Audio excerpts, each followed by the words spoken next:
Well, we're at the witching hour, 7 o'clock. I'd like to call this study session for the Lakewood City Council for Monday, November 22nd to order. First item for discussion is a joint meeting with the Youth Council and reviewing their work plan. Hope we can patch those folks in. Mayor Anderson, we're expecting Youth Council member Brandon Elliott and Angel Calderon, but neither of them are in attendance yet this evening. Okay. Then we will go to the second, skip over that for now. We'll go over the second item, a review of Transportation Benefit District Limited Tax General Obligation Bond, LTGO. For this, we have Ms. Kraus.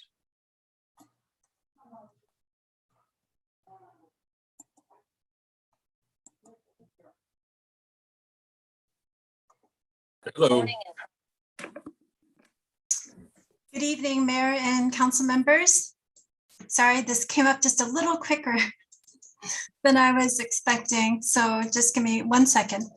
Okay, so the purpose of this study session item is to recap the proposed transportation benefit district sources and uses schedule for years 2022 through 2026. It also introduces the Transportation Benefit District $11.6 million bond ordinance that is scheduled for City Council approval on December 20th. The proposed bond funded capital projects was presented to the City Council on August 8th. The intent of that discussion was to establish a City Council approved priority list of projects for the city to pursue over the next 5 to 10 years. The City Council agreed on the top 17 projects and requested a follow-up discussion on the financing strategy. On October 25th, the City Council heard a presentation on the financing strategy. The recommendation was to use the $20 vehicle license fee to leverage the issuance of bonds in support of transportation projects totaling $11.6 million. The bonds would be repaid over a period of 20 years with estimated annual debt service of $835,000. The 7 projects that are proposed to be funded by the bonds and other sources total $18,325,000. They are listed in your packet in priority order and includes the project descriptions as well. So the total sources to get us to the $18,325,000, including the $11,600 million in GEO bonds, is $1,718,000 from estimated available funds from the TBD through 2022. The TBD funds are not available after 2022 since the revenue will be used to pay for debt service. There's also an estimated $2,690,000 in estimated REIT funds in 2022. We're also increasing the REIT revenue estimates to $2 million, so that provides for another $484,000. And then SWIM would pay for $1,833,000 for the storm drainage element of the project. The proposed bond ordinance provides for the issuance, sales, and delivery of the bonds to provide funds to finance the transportation projects, as well as the cost of issuance of those bonds. The proposed bond ordinance also sets parameters with respect to certain terms and covenants of the bonds, appoints the designated representative to approve the final terms of the sale of the bonds, and provides for other related matters. The next step is for the City Council to adopt the bond ordinance at the December 20th regular meeting. The memo states that it was going to the City Council for adoption on December 6th, but to align it with the date that the City Council is scheduled to approve the ordinance, the TBD ordinance, that updates the project list completed, the eligible projects funded, and extending the sunset date, we've decided to move this bond ordinance to December 20th as well. So that concludes my presentation.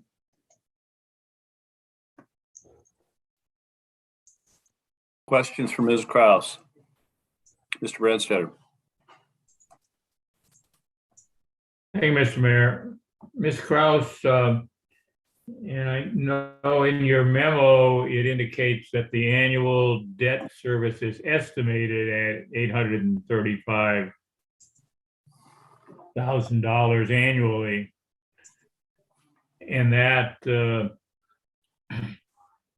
is within where we're the range of what we're collecting annually from the Transportation Benefit District car tab fees. That as we move forward into future years, at what, and once we've issued the bonds, so we really know what the actual debt service is, how much of the monies that are collected above the debt service in a year will revert back into the TBD to be used for something?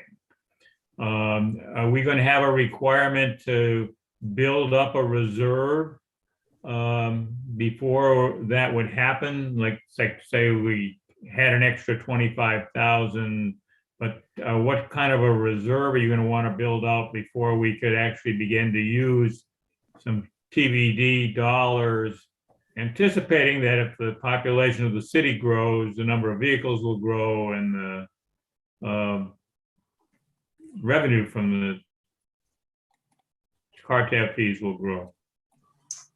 So the 835,000 is based on a lower level of revenue expectations. We have had revenues where in other years has been greater than the $835,000. If revenues come in higher than 835,000, the city council could allocate the extra or the amount above the debt service requirements to other capital projects that are eligible for transportation benefit district funding. The other option is to save those monies and build up monies so that we could potentially call the bonds earlier.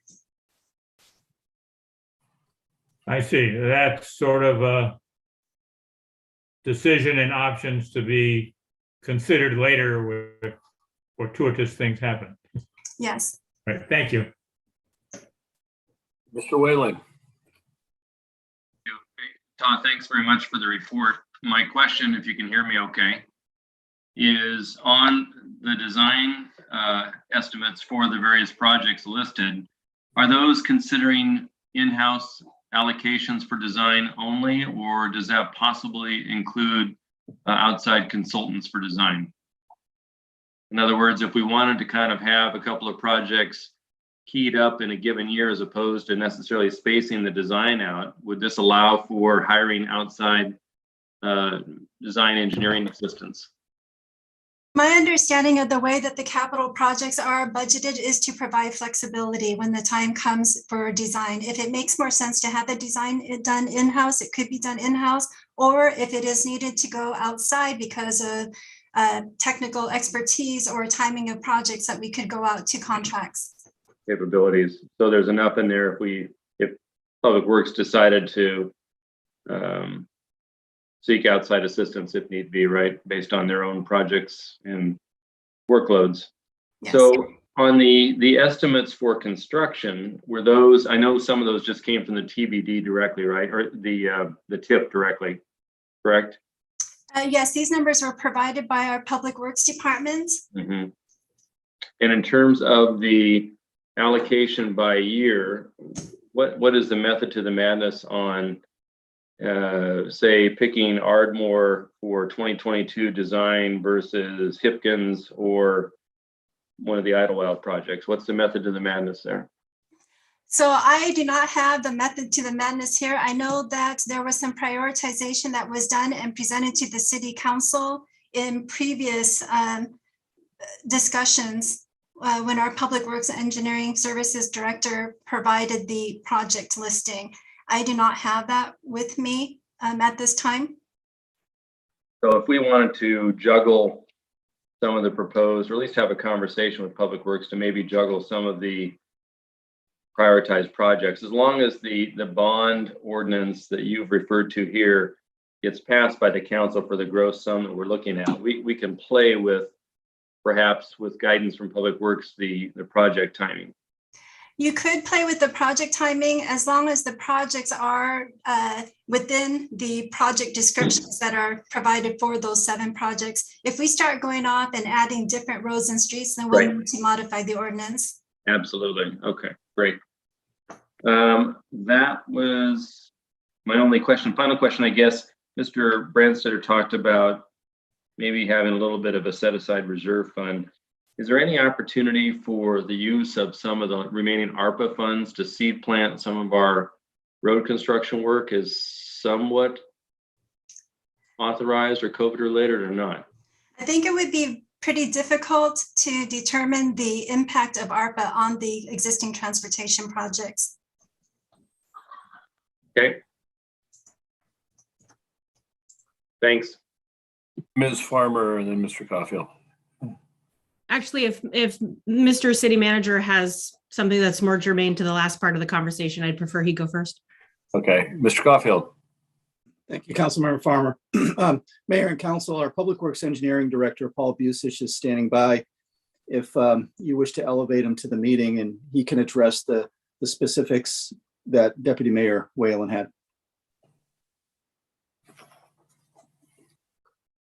Well, while we're elevating him, we'll go to Ms. Farmer and come back. Thank you, Mr. Mayor.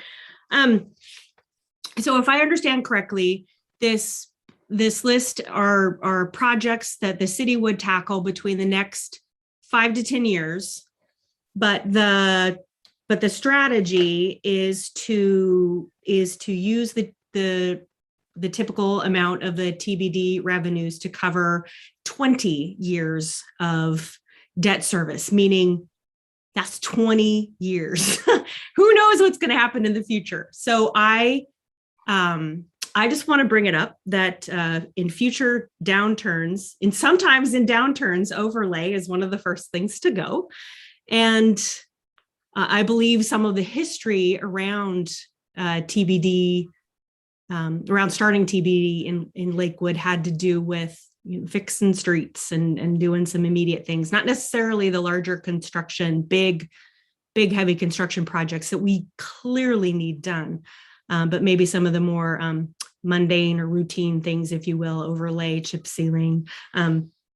So I'm curious if we would have a backstop or a strategy other than going to the general fund and just making those hard priorities. So available funds for those types of projects, we do have the multimodal. We still have motor vehicle excise tax. So that motor vehicle excise tax is about $350,000. We have the increased gas tax and the multimodal, which is about another $150,000.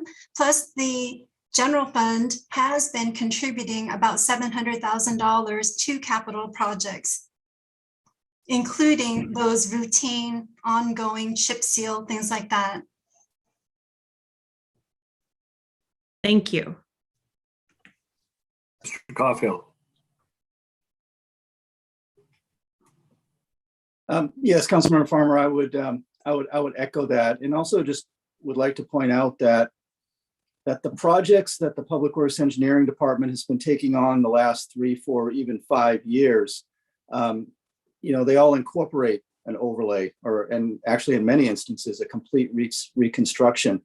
So, and that's what these projects over the next 5 years are going to do as well. But again, as Ms. Kraus pointed out, there is flexibility within the existing funding cycle that the city has to address any overlay issues that come up either in the near or mid-future.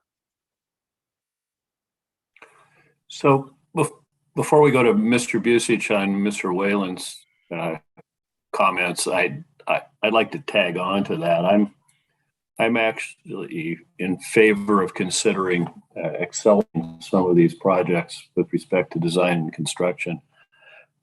We've agreed that they're important projects, but the reason for that is that I think we can avoid escalating costs. It appears that inflation is here. We didn't have an anomaly a couple of months ago. It's month after month that we're running about 6%. We still have historically low interest rates, which the federal government will attempt to maintain in order to get reelected at every level. And then we could potentially use inflation to work for us in paying back the bond. So I don't think we have anything, my personal view is I don't think we have anything to gain by delaying those projects if we can bond finance them now and do get some leverage out of the financing and inflation. Mr. Busich. Meeting Mayor, members of City Council. So we have 7 projects, and the question is, how do we come up with this prioritization and timing of the projects? So I wanted to share with you some of the thoughts that we use when we put together this scheme for the projects. We considered, does the project help complete a corridor? Does the project have other construction projects in relatively close proximity to it that are going to make it difficult for the traveling public to get around? And or does the project by itself, coupled with another project, result in it making it difficult to get across the city? We have 3 major arterials. We have Washington Boulevard, we have Interlochen, and we have Silicon Boulevard. Those are our 3 primary east-west corridors. And yes, you could argue for veterans, but we just rebuilt that. And that's not intended to take the traffic loads that we have going across Washington and Silicon. We also took a look at and that's the combined impact to the traveling public on this mix of projects. And we also considered what is the highest need? Where's the highest average daily traffic impacts and traffic loads? Surprisingly enough, on these projects, Ardmore has the highest traffic load of all the smaller projects. Ardmore splits off into 93rd and Whitman, so they have approximately half of what Ardmore does, but those 3 projects combined have a pretty high impact and a high traffic load for people moving around. That combination of the 3 projects also has the best connectivity to the entire work we're doing on Silicon Boulevard and allows the non-motorized users to get safely into the downtown corridor more than any other project we have on the books for the north part of the city. That's why it rated one of the top projects for us to get started on and get it done. It's also far enough away from the rest of the work we're doing on Silicon Boulevard so that the amount of impact to the traveling public might be viewed okay. The Hipkins, Idlewild, 112th, Interlochen, that's 4 different projects, but really when you look at it, it's a sequence of projects that one just follows on the other because it gets us from the north of the city to the south of the city. Hipkins first because it's the biggest chunk. It's been waiting the longest amount of time. It ties into the sidewalks we have already on 104th Street. We have some sidewalks on Idlewild that gets students to the school, but because there's a school there, we want to complete the rest of the sidewalks on that road. 112 has no sidewalks at all. But with the new improvements that we will have completed by then on Washington Boulevard and Interlochen, it makes a logical sequence that would come next along with Interlochen. So those projects are sequenced the way we have them right here. The last one is the Mount Tacoma Drive. When you're looking at that one, as far as the timing goes, well, it's not the last one. Let me speak to Nyanza first before I talk about that one. Right now, we're going to be issuing a contract for the next phase of the JBLM North Access Improvement Project, Phase 2. We're going to be constructing that project for about 2 years. We're going to advertise it in January, February, with the intent that we issue a late notice to proceed in July of 2022. That means that work won't be completed until July of 2024. At latest, it might be a couple of months early, depending on the contractor. But that area out there, that neighborhood, has been impacted by all the work on Veterans Drive, all the work we're currently doing on Bradley Lake that's going to take around the corner into Interlochen, and then from Interlochen, either going to North Fort or starting at North Fort and coming the other direction. So that community is going to be going through 5 years of construction activity in one way or another. So we were looking at Nyanza and saying, I would love to get that project done sooner, much sooner, so that we can say we're done with that part of the city for sure. But we were thinking that if we start the design in 2024, then we start in 2025, we have a short window when the folks who commute through there really aren't dealing with construction activity. Probably could move that up if we wanted to, but I'm worried about the construction impact to everybody who lives out in the area and commute through it. Mount Tacoma Drive, that is the only way to get off of Interlochen into downtown. So if we're going to do that project, I would not want to do that project at the same time as the Ardmore Whitman, because again, that's the north, and then we got the middle. And on the south end, we've got Nyanza. So those were our thoughts when we were putting together this slew of projects. Yes, we could condense things. We could hire consultants. Yes, for the bigger projects, the cost estimate for engineering does include consultant services, not for the smaller ones. They're so small, we can do those so effectively. But we try to be careful about the degree of impact we're having on the traveling public. These aren't our only projects we've got going on. You heard me refer to a couple of other projects that are already in the works for doing construction. Over the next 5-8 years, we're going to be having a lot of construction every year across the city. And when Sound Transit gives us the go ahead, knock on wood, to start doing the design on their projects, anticipated in 2024, that means we're going to be doing a lot more work across the city. So those were our thoughts. That's how we came up with this sequence of projects. It is council's discretion to decide how you would like to see us design and build these, but that's where my thoughts were and my staff's thoughts were when we put this together. Hey, nice explanation. Mr. Whalen.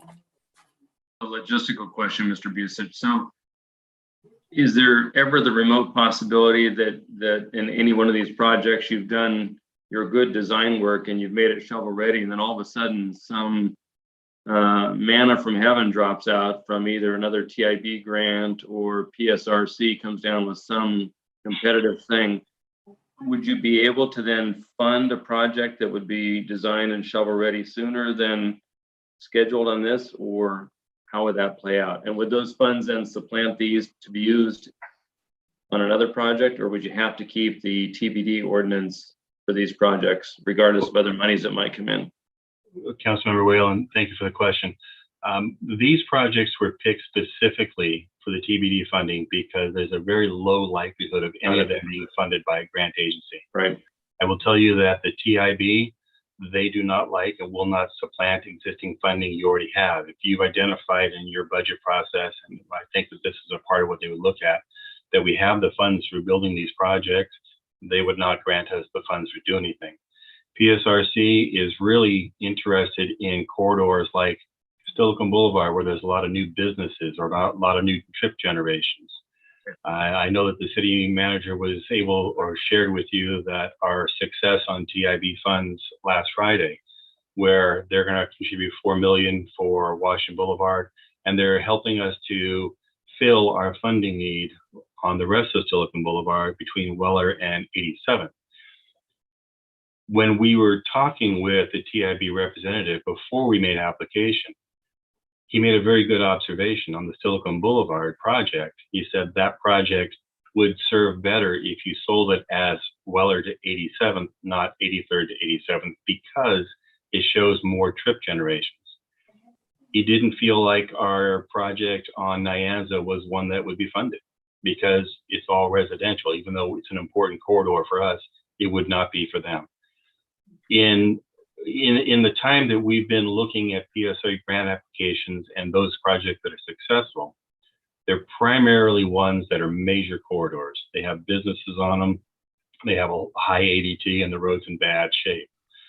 So could some money drop from the skies upon us and help us fund these projects? I suppose that's possible. I think that would require Chuck Kraus would need to describe what we would need to do to our ordinances by adding and subtracting projects. But I would say if money's going to drop from the sky, we have a whole bunch of other projects that we would want to get moving and do, like Custer between Bridgeport and Lakewood Drive. Well, I just want to recap and say thank you. I know you guys were given direction from council to come up with some solutions, funding solutions to help us get over the hurdle on projects that, as you've indicated, would not ordinarily receive grant funding. So I applaud all of your efforts for doing this, and I'm very supportive of moving forward with the ordinance, assuming our city manager, our illustrious city manager, believes this is a prudent financial move to make, which I think he would agree it is. Mr. Brandstetter. Yeah, thank you, Mr. Mayor. And I did want to appreciate Mr. Vucic's explanation of the sequencing of the project. That makes good sense. I noted that, Ms. Farmer inquired about what was sort of in the hopper and thoughts when we created the TBD. And I am glad to see that this list of projects includes the last 3 unfunded projects that were actually a part of the TBD original consideration, the Mount Tahoma Drive, the Hipkins, and the Nyanza with the that includes the non-motorized path and will complete that loop that has been a part of not only the TIP but the non-motorized transportation plan. And the other I think that the Ardmore project is supported by data in terms of traffic, and the others are creating a very viable non-motorized transportation spine from Washington Boulevard down Interlochen past Idlewild, down Hipkins, all the way to Steilacoom Boulevard. That is not only an important for moving vehicles, but it's going to be a significant non-motorized asset to folks in the city. So I'm happy both with the proposed timeline that Ms. Kraus made and the list of things that we'll do, and we can devote our seeking other people's money energies to projects other than these. Well, speaking of other people's money, Mr. Vucic, you indicated there are a number of ones that are, I guess, racked and stacked with respect to potential funding through Psrc on grants. So are we prepared, or other sources, I should say, other than the TIB, are we prepared to react to Psrc's distribution of federal infrastructure funds? Because their last memo indicated that they were going to be formulaic, which indicated that it would probably follow the same procedure. They just have a bigger pot. Thank you for the question, Mayor. The simple and short answer is you bet we're ready to go after those funds. We have a series of projects we've applied for Psrc, and we've come close. We haven't quite been successful. I think it's primarily because of the pot of money has been too small. So we would be looking at 100th Street from Lakeview to Steilacoom Boulevard. We'd be looking at Custer Road project. I'm also starting to do the evaluation with my staff on Union. That is one of the projects that we listed in our top projects across the city. So Union Avenue, 100th, Custer, those are 3 big projects I'd like to see us win through Psrc or any other funding agency. So I also had one question I don't know the answer to, and I don't expect you to have it off the top of your head. I'm probably going to be one of the people most negatively impacted by that Nyanza project in the construction phase. Yeah. That being said, I have heard substantial number of comments from folks anecdotally that said, or something along the line, can we just do that and get it over with? You know, we had 2 phases around Gravelly Lake, and people got accustomed to switching around. They said, let's just get it done. And have we done any outreach or survey work to see what people really think? I appreciate your concern, and that might very well be 3/4 of the people feel that way. I just don't know. The couple I've heard were saying, pave it tomorrow and get it over with. The good news on Nyanza is we don't have any major roads coming in from the sides we have to rebuild. I've been talking to some of the project management staff, and we were thinking that it might be possible to put a roundabout too far at the end. But the conclusion is that's not going to be reasonable. We're not going to be able to do that. That intersection at Nyanza and Gravity Lake on the north end is too critical. That's going to be a traffic signal. So this project will go out as one project. More than likely, what we're going to end up doing is shutting down Nyanza between both ends, local traffic only, so the contractor can get in there and get it done quickly. And then the only impact, really, there will be no traffic shifting from side to side. The only impact, yes, to the residents who live along that road, but the only real impact is going to be when we have to put the new signal in at Nyanza and Gravity Lake on the north side.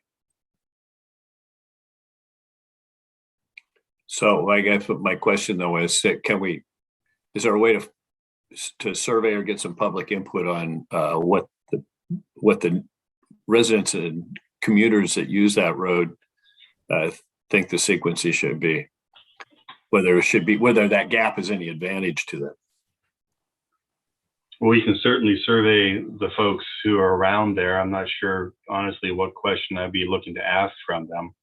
Are you asking whether we would want them to tell us whether to do it sooner or keep it to the time frame or what? Yeah, whether that too, they really feel having a pause in there is an advantage.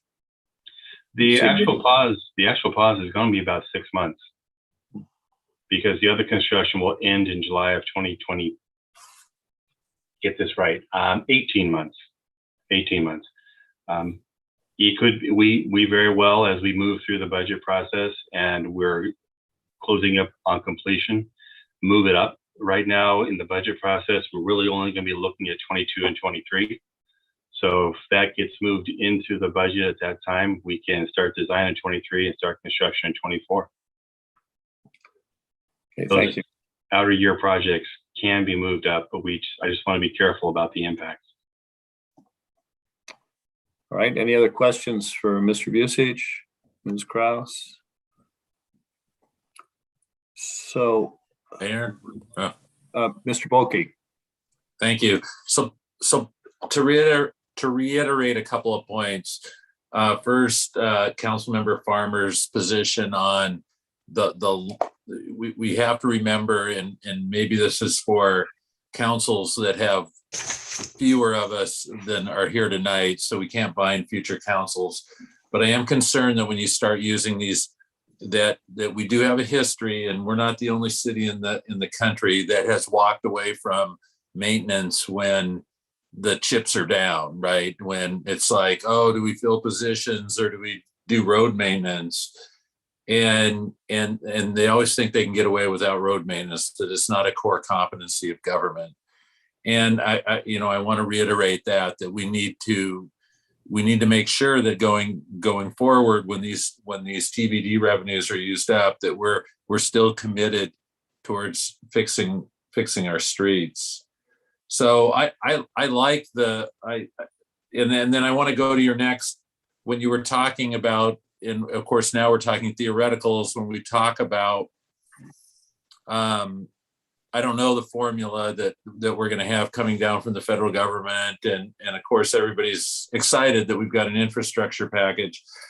That it sounds like what you're telling us, Paul, and I'm looking at the city manager too, that we still have the resources to be able to take on a fairly large portion of the costs. If I don't think it'll be 50-50, but let's say it's 75-25 on a major arterial like Custer, for instance, let's say that works, that we between our swim dollars, REIT dollars, and perhaps general fund dollars would have enough to take those projects on. We wouldn't have to walk away from them. Mr. Caulfield, you're muted. I'm sorry, I thought I unmuted. Affirmative, Councilmember Boki. Okay. Because the reason I say that is because when we apply for the funds, we have to identify our matching monies as well. Okay. Well, and I think we're still committed to it, which is the important thing, at least in the next year or two. So, okay, great. Thank you. Any other questions? Frequency of selling the bonds for Ms. Krause after we approve the ordinance in a couple of weeks, then what happens for you? I'm sorry, I didn't hear that. Sure, sequencing on actually selling the bonds after we approve the ordinance, how does that go? So the Time- bonds would be issued in 2023 and 2024, the bulk of it being in 2024, because we would use the other, I guess there's options. If we're looking at interest rates being lower now, it would be better to issue the bonds now and use those other sources later. I would So think some that- flexibility. I didn't call it as an agenda item, but I think we kind of phased into the review of the TBD ordinance. Okay, so the purpose of this study session item is to update the transportation bond district ordinance. This is complete or updating the list of completed projects, which there is no change, and adding the comprehensive list of projects eligible to receive the TBD funds. So that would be adding those 7 projects. The proposed ordinance also extends the TBD sunset date to coincide with the debt issuance.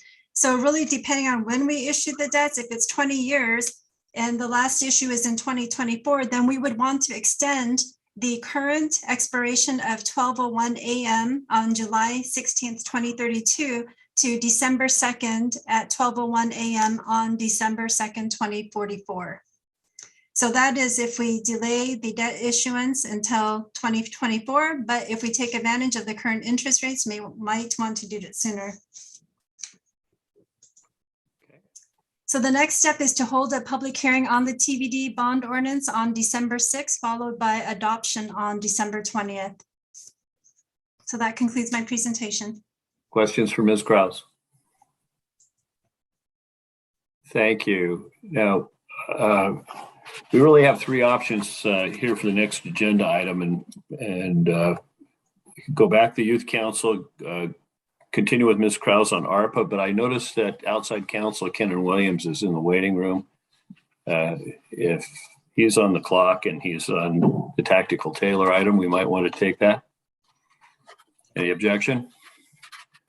So we'll move to a review of the purchase and sale agreement to acquire Tactical Taylor at 2916 107th Street Southwest Lakewood, located in the JBLM North Clear Zone. For this, we have Tiffany Spear. Actually, Mayor, it's Mr. Buer is serving point on this. Okay, so Mr. Buer, and I guess we panel in Mr. Williams. Council, Mr. Mayor and members of the council, to be clear, the presentation is Mr. Buer. We are exercising an abundance of caution, having others here if there are specific questions. With that being said, Mr. Mayor, I'll go ahead and start my presentation. Please. Council members, we're getting close to the finish line on the acquisition of the Tactical Taylor property, which is located in the North Clear Zone. I would tell you that it's located in the northeast corner, adjacent to 107th Street. The purchase of property in the North Clear Zone has been one of the city's longstanding policies to address encroachment, promote public safety, in addition to addressing potential BRAC issues in the future.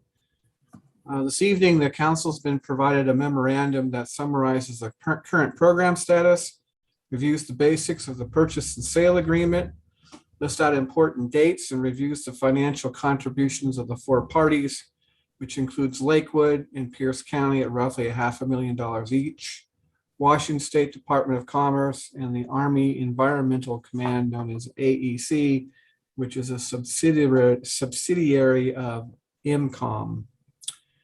At the moment, the city is waiting on the Army to forward its financial contribution through its notice to proceed. And at that point, the city can effectuate the property purchase. That's the one remaining hurdle. The closing date for the purchase of the property, which was set by AEC, is December the 12th. That being the case, the plan is to return to the council on December the 6th, introducing a motion authorizing the city manager to execute the purchase and sale agreement with conditions. Those conditions of sale will depend on the project status at that time. This project remains a work in progress. I do think that we're making progress on a number of fronts, and hopefully we can bring this back to the council December 6th for the purchase and sale execution or the conditions thereof. And with that, Mr. Anderson, I return it back to the council. Either myself, Mr. Williams, or Ms. Wachter can hopefully answer any questions that you might have. Any questions for Mr. Buer? Mr. Whalen? Or maybe I missed it when you were chatting, but if the city doesn't have a notice to proceed, does that create a problem by obligating us to do the actual transaction, or is that a condition precedent for us to actually close and then do the lease?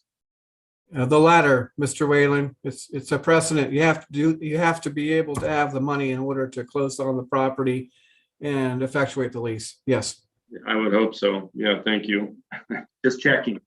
The notice to proceed is AEC's jargon for the check is in the mail. Right. Do we have any sense whether, I know we've just done a ton of work on this, yeoman's work getting this over the hurdle. Are we hearing through SSMCP or elsewhere that it's forthcoming? Yeah, December 12th is the date set by AEC, but I know that our program manager for SSMCP, Bill Adamson, has been in constant contact with the Army. He did receive a very lengthy email outlining the status of the NTP, the notice to proceed, on Friday. okay. So I remain hopefully cautiously optimistic that this will take place. If not, the terms and conditions of the purchase and sale agreement would potentially address any desire to move this out into later December or January. And Deputy Mayor Whalen, I want to be clear about something. The December 12th date is from them. We are relying on what they have represented to us unless and until we have reason to believe otherwise, until they tell us something different. So this is based on what they have told us. And we're trying very hard not to get into the land of speculation. Bureaucratic processes take time. This is no different than other bureaucratic processes. Right. So with the lease back, that we're going to be, effectively fronting some money and getting them back through the lease payments over the course of time, right? Yes. Is there any security on that, Mr. Copfield? I know personal guarantees are likely not going to happen in a case like this, but is there any sort of larger security deposit or something that would secure the city's risk on a lease default? Actually, Deputy Mayor Whalen, I think I'll call upon our legal counsel, Mr. Williams, for that. Very quickly, there's an $18,000 security deposit. And obviously, 1 month after rent. 1 month's rent, it's not significant, but at the same time, when we're looking at the size of this transaction, the nature of it, I think that we're in very, very good shape. Got it. Okay. Plus we'll own the property. Yes, outright. Right. Okay. All right. Very good. Mr. Bulkey? Thank you, Mr. Mayor. I'm trying to understand our risk here. So when do we get paid out? When's payday to get out of this transaction?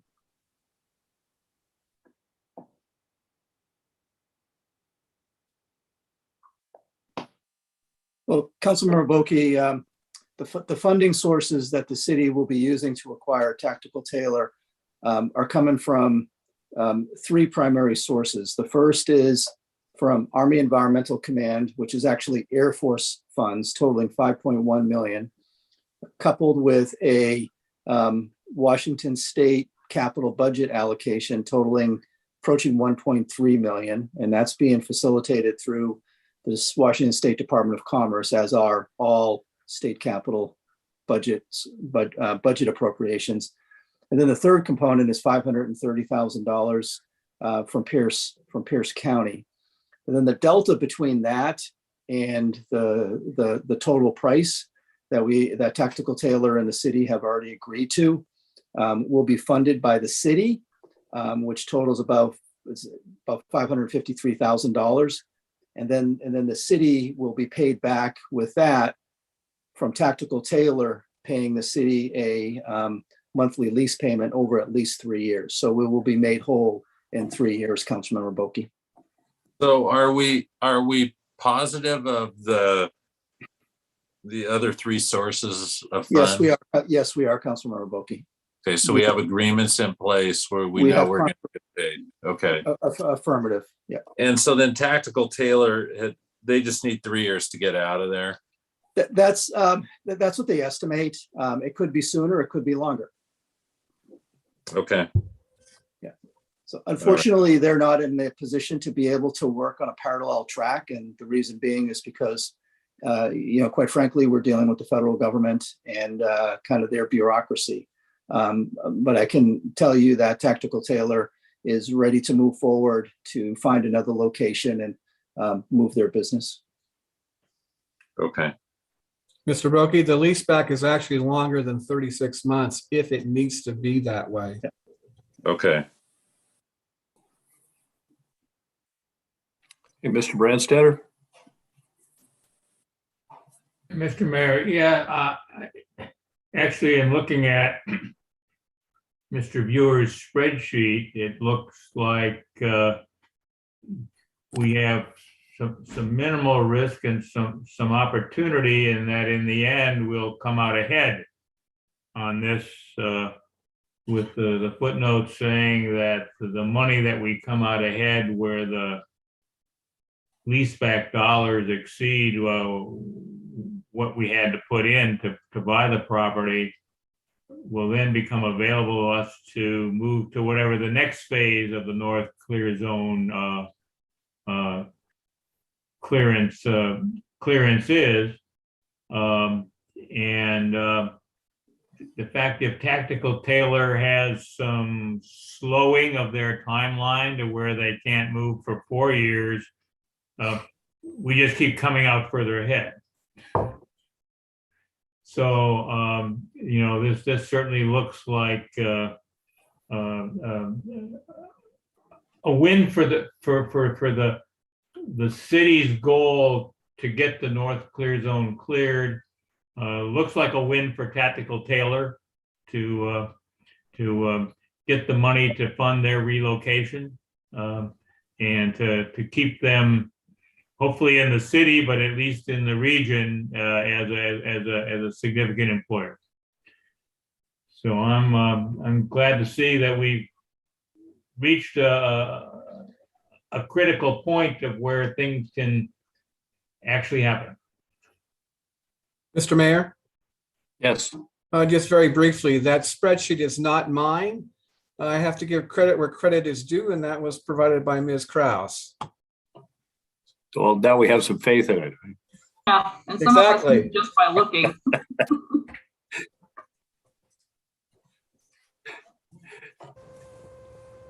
Anyone else have a question for Mr. Buer, Mr. Williams, Ms. Walker, Mr. Caulfield? Well, thank you very much. And I think we have some youth council members. I'm going to say good night. Good night. Thank you, Mr. Mayor.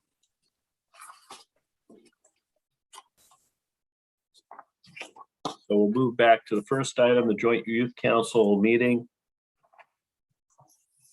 And I think we have a couple of presenters standing by.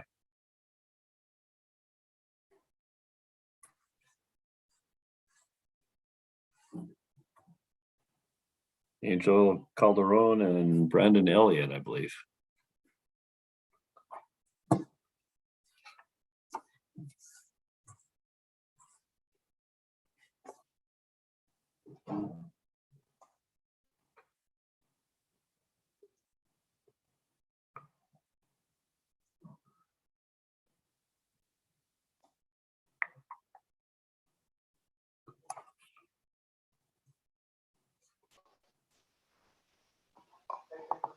Sorry, one moment. I just need to fix my camera real quick. We're going to promote Angel Calderon too, Madam Clerk. Yeah, he's been asked to join us. We're just waiting for him to reconnect on screen. Okay. Mr. Whalen is moved to attendee as well. If he could accept to come back on screen. I'm not sure what happened there.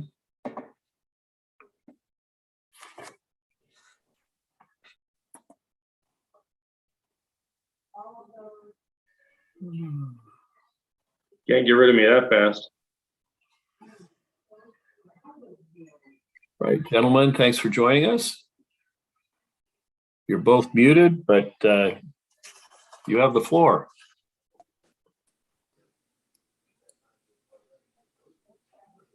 We can see you, Mr. Elliott, but we can't hear you.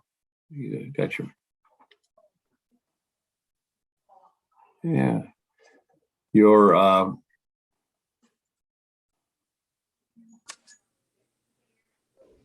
Can you hear me now? yes, now we can. Greetings. Hello, my name is Brandon Elliott, and me and Angel will be representing Youth Council this evening. I want to thank you guys for giving us the opportunity to talk about our work plan and for hosting this meeting tonight. I'll get right to it. In September, we chose Youth Council representatives for the city's boards and commissions. Most of the reps for those boards were not available this evening, but both last year and this year, this has been an area for emphasis.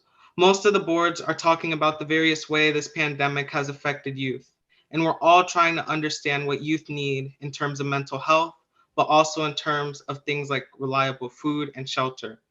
The Youth Council is trying to understand these issues as well, but as best as we can, we are trying to represent the broader community of Lakewood youth as these other advisory boards execute their own plans. The theme of youth mental health became a central issue last year, while we were all at home and trying to do virtual learning. We spent a lot of time trying to figure out how to address that issue. We held joint meetings with groups like Lakewood's Promise and Lakewood's Choice to figure out who was doing what and identify the gaps we needed to fill. As we have transitioned back into the school year, this issue has become even more significant. We decided to give ourselves the first 3 months of youth city council meetings to answer the question, why? What is our why? As we discussed this, 2 things became very clear. First, youth need direct access to resources like mental health counseling and career/higher education navigation. We want to be healthy and understand how to provide for ourselves and also our families. Second, for you to access these resources, there needs to be face-to-face opportunities. We can participate in community online, but we can't build community online. That is why last month we decided to commit to bringing the Youth Summit back with an in-person option in 2022. We know there are risks like the new variant, and we also will have a virtual option, but we think the benefits of an in-person summit outweigh the possible risk of having to cancel it. The next few months, we will be planning the logistics and solidifying partnerships, themes, and presenters for the summit. We want to make sure there are resources available related to mental health, career pathways, and other services. And we want to figure out how to use part of the summit to amplify youth voices. Maybe that'll include inviting some youth to present and streaming the event so the broader community could benefit. But we are still thinking through that. We will also continue to be available to volunteer for city events like the upcoming tree lighting and the MLK event. We've met with the Warriors of Change and thought about how to possibly partner with them. We've met with the Lakewood's Promise and talked about teaming up with them to help build communications with youth for them. But we've mostly focused on the Youth Summit up until this point. Thank you for reviewing our work plan. Do you guys have any questions? Questions for Brandon or Angel?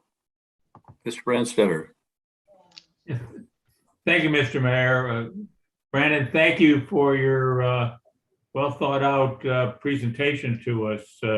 That was easy to follow and to understand, and gives a good idea of where you're going. The one topic that the council has heard from multiple sources has to do with the role of transportation availability by youth within the city to accomplish many of the things, to access, whether it's to access mental health supports, whether it's to access educational options or just other extracurricular activities. And I guess you did mention that, and I didn't see it mentioned anywhere in the work plan. Is this something that you're just satisfied that others are working on and it'll fit in, or other than maybe the transportation logistics for your summit? Or is this something that we as a council should be looking to invest in a solution to? So far in Youth Council, we've briefly touched on this a bit. We think that it's really important that youth have access to this through transportation, since a lot of us aren't able to drive or aren't able to access different ways to get to various resources. So I think that maybe as youth, maybe we could possibly partner with Pierce Transit in some way to possibly have some access like that and teach youth how to utilize that great resource. And yeah, that's all I can really think of, but I think that's definitely an area that we should invest in. Well, not expecting you to have a solution, and we don't necessarily have a solution that we've decided to invest in either, other than we have many voices telling us that it's a barrier to some other good things happening. And if in the course of your discussions this year, you come up with something that looks like, if it could be put in effect, would actually be impactful, we'd be glad to hear of it. Yeah, for sure. I'm gonna write this down and bring it back to our meetings. Thank you so much. That's all I have, Mr. Mayor. Mr. Whalen.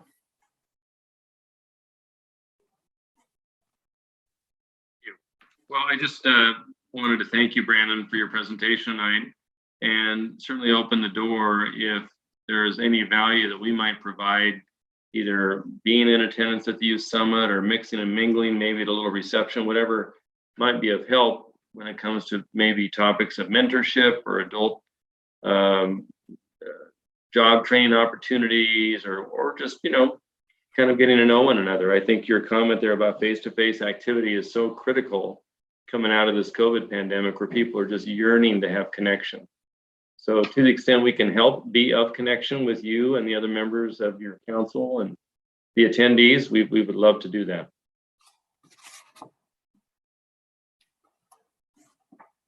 We may be dinosaurs, but we still would, we can be fun on occasion. Ms. Moss.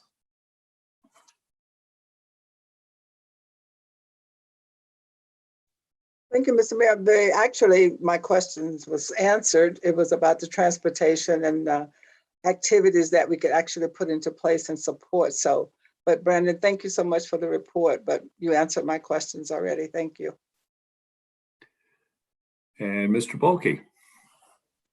Thank you, Mr. Mayor. Hey, so my question has to do on the mental health aspect, and that's come up a number of times, and there are a lot of things going on in mental health right now.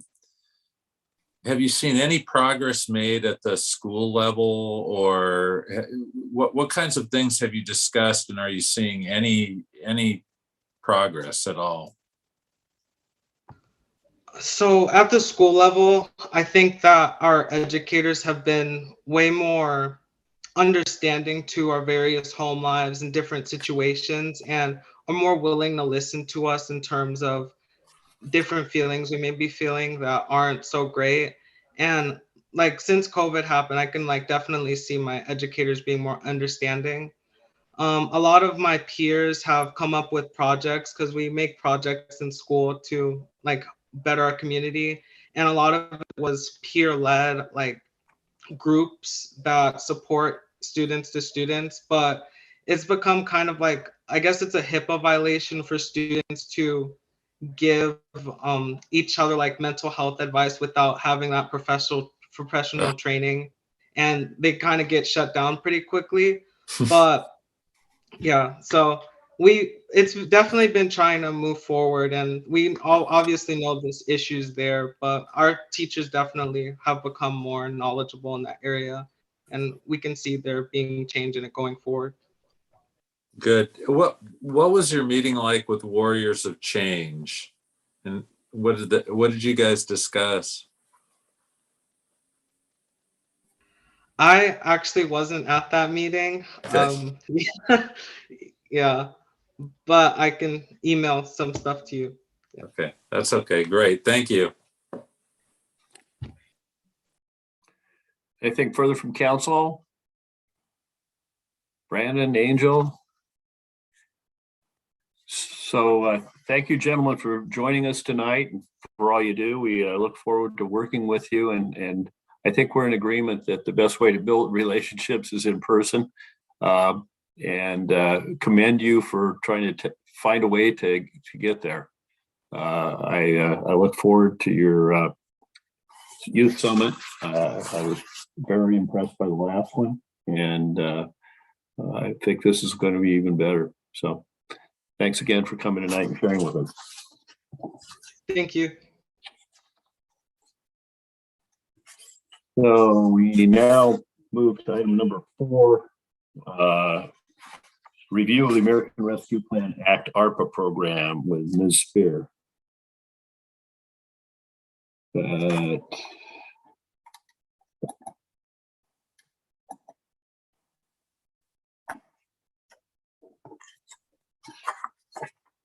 Good evening, Mayor and members of the council. Tiffany Spear here. I will begin by sharing my screen.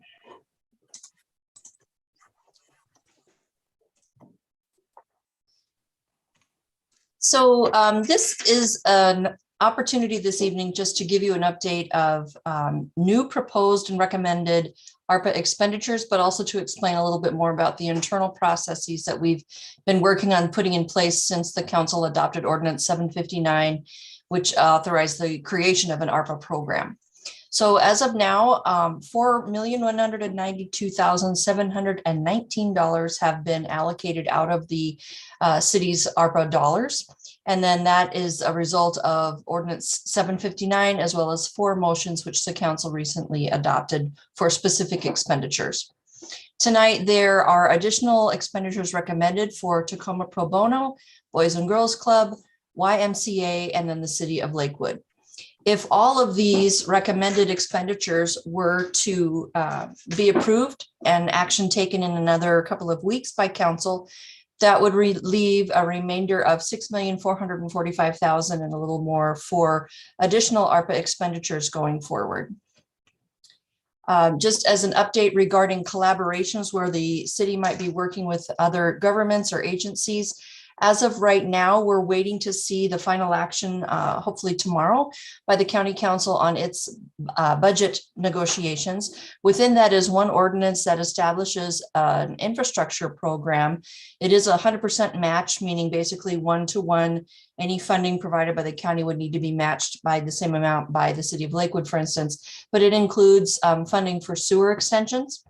The city requested almost $8 million for the sped up construction of sewer extensions planned for Tillicum and Woodbrook.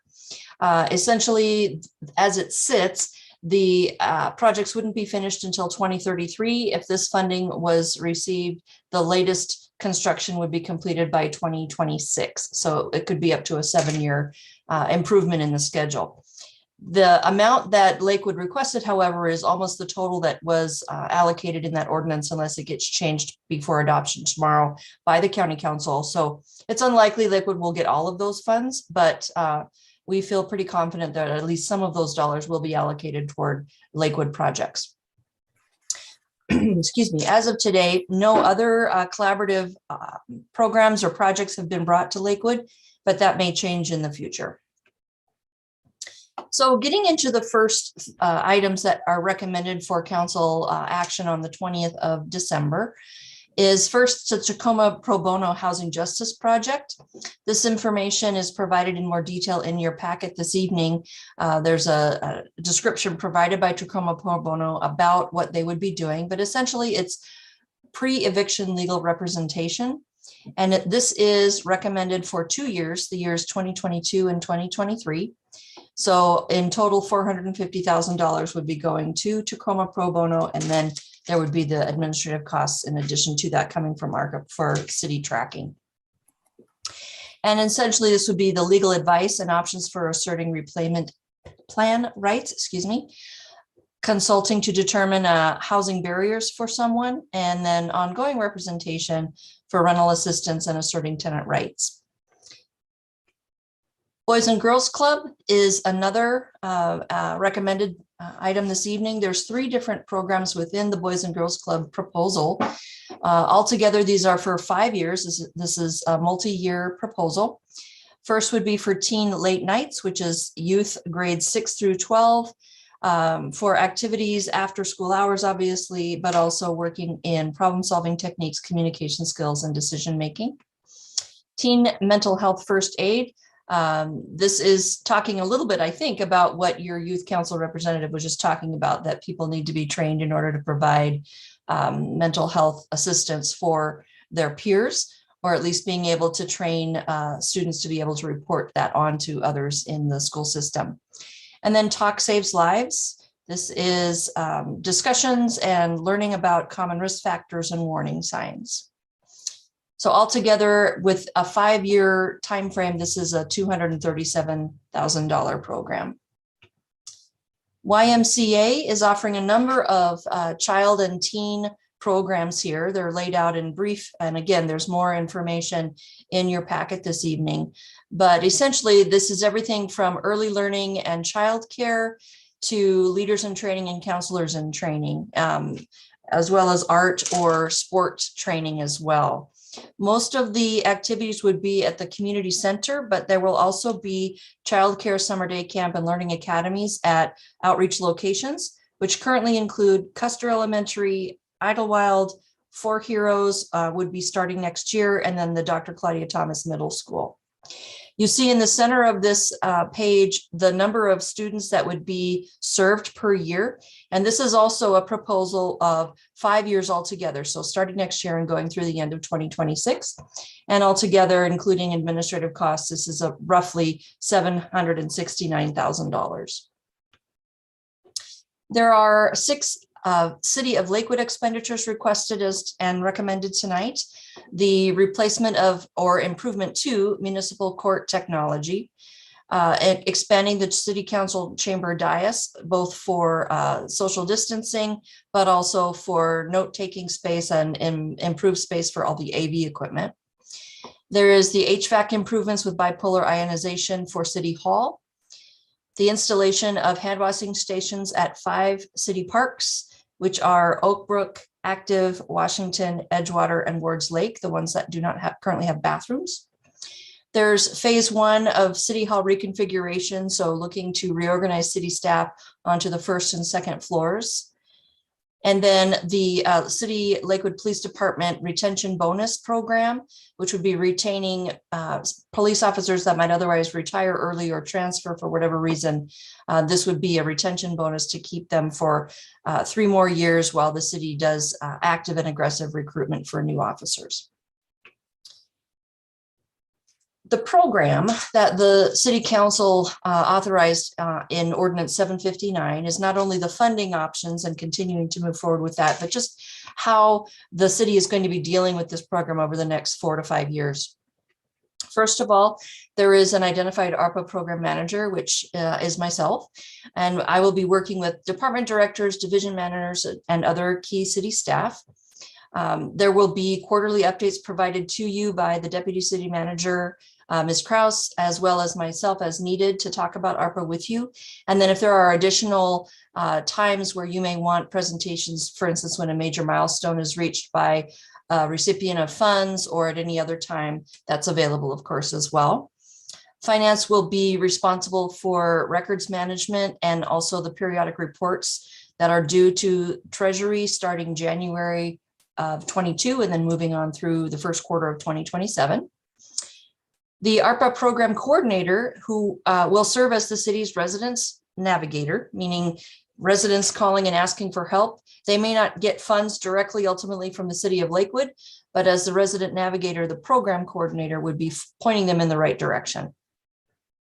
I and the coordinator will be working on all of the application documentation and tracking for applications to get ARPA funding going forward.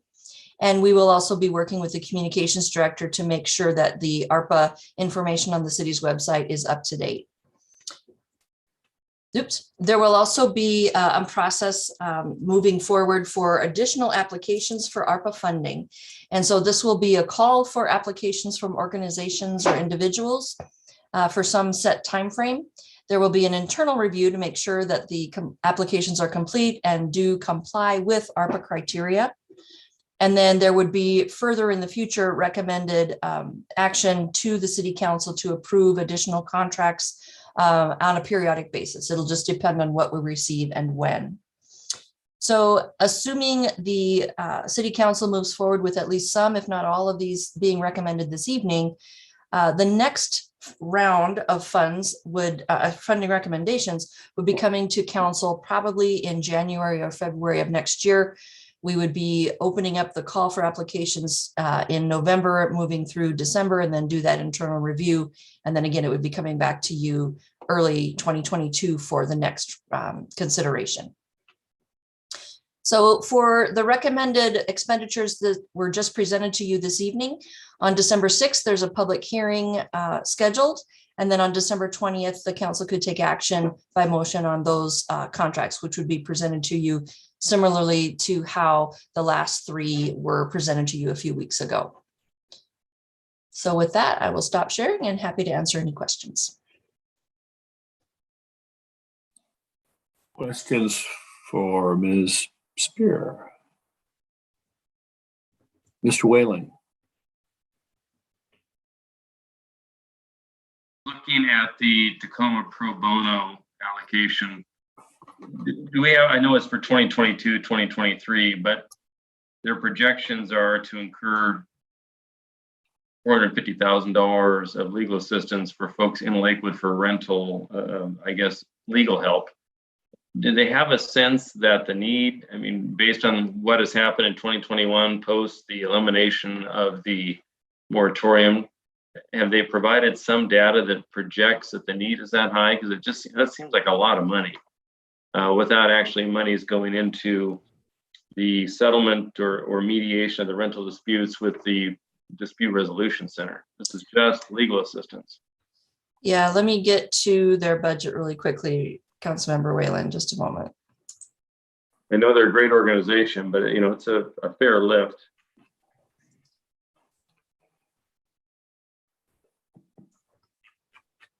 Sorry, I'm just about there.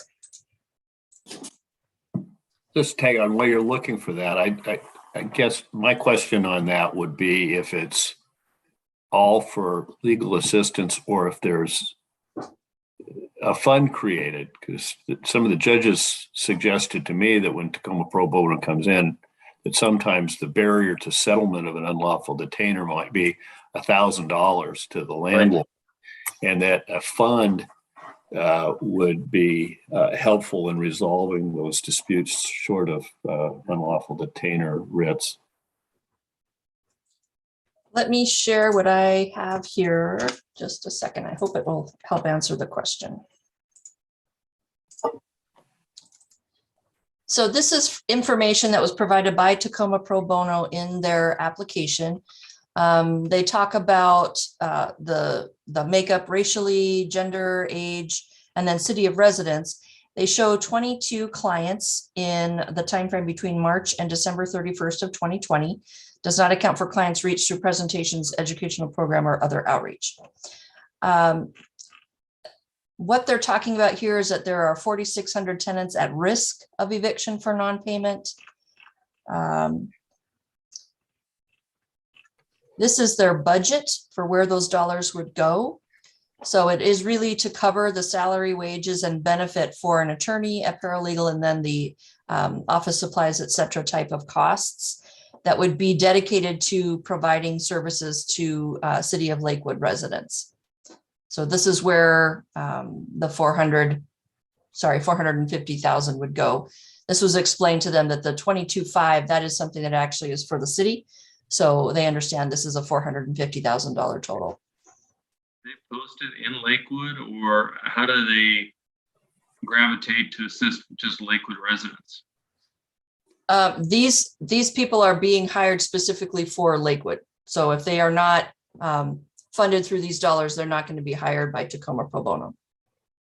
Got it. But they would meet up with clients either at their downtown location, is that right, as opposed to in Lakewood? That I don't know.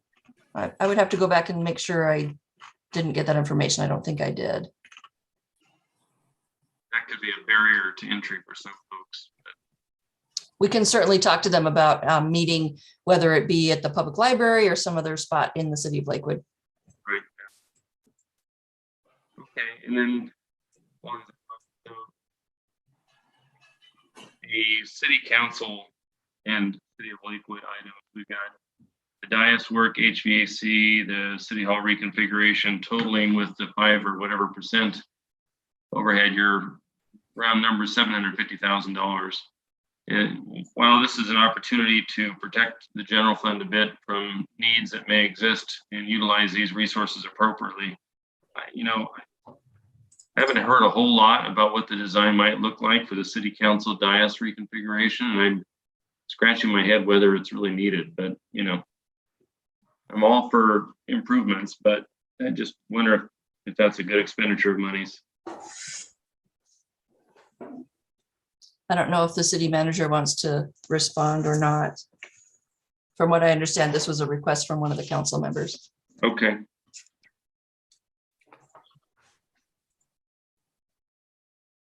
Anyone? I'm with you. I think the dais is fine.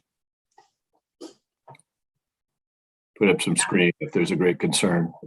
Remodeling. Hopefully it It's wasn't. not getting used very much. Yeah. I just don't know how we'd reconfigure it. I mean, it's kind of tight in there. You might put partitions, maybe. Yeah, I just don't know. Without maybe spending a little bit of money on some design work initially before you do the reconfiguration, just so we can see if it makes sense. That's included, 15,000 for design. Oh, is it? Okay. Yeah, and they also talk about technology, and so they would improve our desk space, which is what I was taking out of the description. Got it. But I generally agree. I think in the scheme of things, this is a rescue plan act, and unless this was already on our list for something that we desperately needed to happen in order for us to serve Lakewood citizens, residents better. I don't know. It's not, this particular one isn't high on my list. And I hope I'm not the person who said, hey, we need dais reconfiguration. And what about the $500,000 HVAC cooler? It sounds like we're kind of on the last leg with the HVAC in the building anyway. Is that kind of where we are? That's correct, Deputy Mayor Whalen. There's actually 2 points here. The first is the system itself, but then also providing the bipolar ionization so that there's better fresh air coming into the city, particularly because of the COVID pandemic. And also, just a reminder that this body appropriated several $100,000 in CARES Act money last year to the fire district for the fire district to be able to do it, to do this same improvement for their firehouses. And if you recall too, we had brought this forward to you last year as well, and you asked me to put it on the back burner, so that's why we're bringing it forward here again. And okay, I'm not trying to look at fly specks in the pepper, but it all adds up.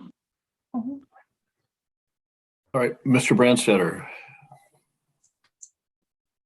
Yeah, thank you, Mr. Mayor. Ms. Spear, I have a number of questions. On the Tacoma Pro Bono project, that seems like it very clearly addresses what could emerge as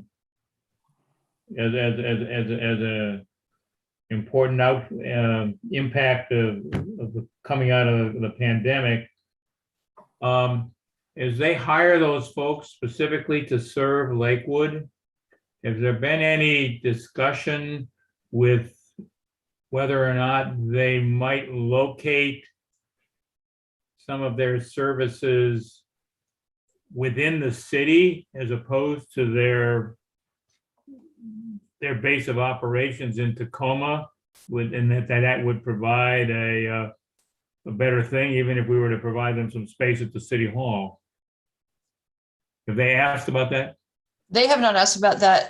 Councilmember Whalen just asked a similar question, and I think going forward, talking to them as we start to negotiate the actual contract language, we can certainly raise this question.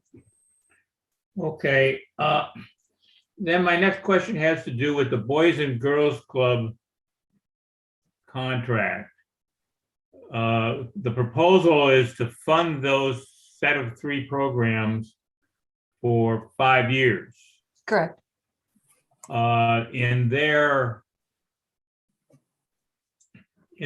proposal that they submitted, though, they only outlined activities for, I mean, I'm looking on page 44 of the packet, they only outlined how the activities would be structured for September 2021 to June 2022.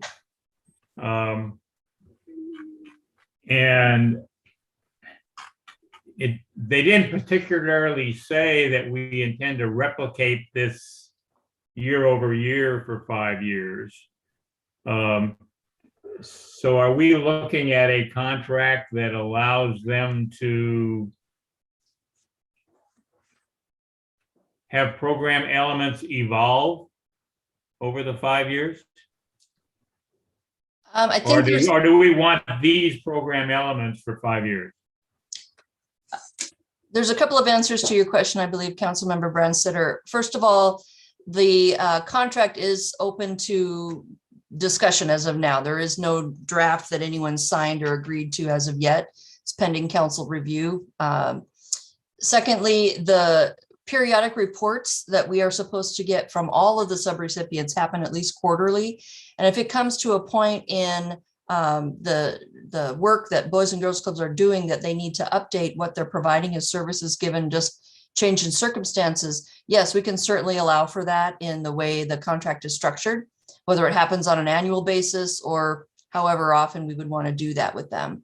So the landscape is wide open at this point for any way we want to structure this with them. Yeah. Well, with respect to, I guess that with respect to the 2 5-year contract proposals, both the Boys and Girls Club and the YMCA,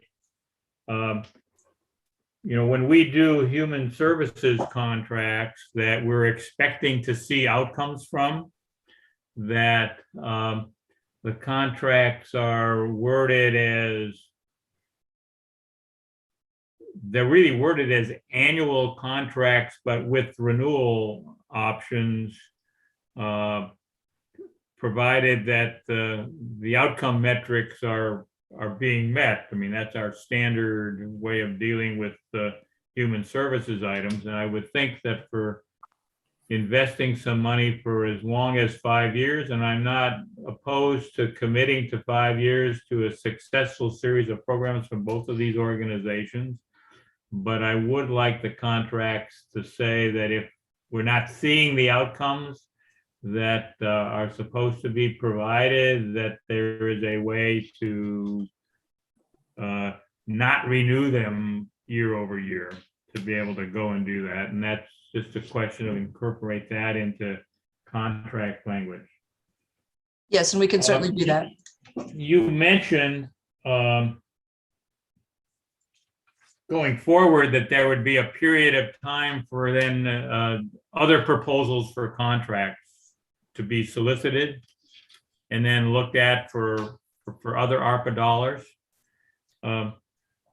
One of the things that I was looking is that when we allocated money for the youth employment program that we intended to be in this coming year an in-house city program, but we allocated the money for just 1 year of it in our action so far, that will we be looking at a program for how much money would be invested for further years of this program, subject to the same evaluation if the first year is successful, to be able to have money for some succeeding years to be able to go and do that. Because that's not going to involve a contractor. The city would essentially have to apply to ourselves, and I would hope that we would do that. The other thing that I would look for there to be maybe some city initiative in program design, and then ask for a contract to fulfill it, has to do with direct services to the homeless within the city. You know, we got some feedback during the public outreach period from businesses and individuals that said they'd like to see the city doing something both proactive and also visible that is addressing homelessness. And their recommendations were to do something that isn't being done now. So it's not something that there's an agency out there that would submit to do a contract to do. It's kind of come up with a program design and then put a proposal out of saying who would implement it. It's somewhat similar to what the Promise Advisory Board and the Community Services Advisory Board did, as they looked at what are our needs in terms of an education program, of where there wasn't anything out there, and that they went out and just defined what they wanted and then went and found someone that would do that, that we're embarking on to be able to go and do that. So if, I just don't want to just put in to say, we need other people to come to us with good ideas. I think that there are a couple of areas of where we need to germinate the good ideas and then ask for who's out there that would be willing to do implementation. That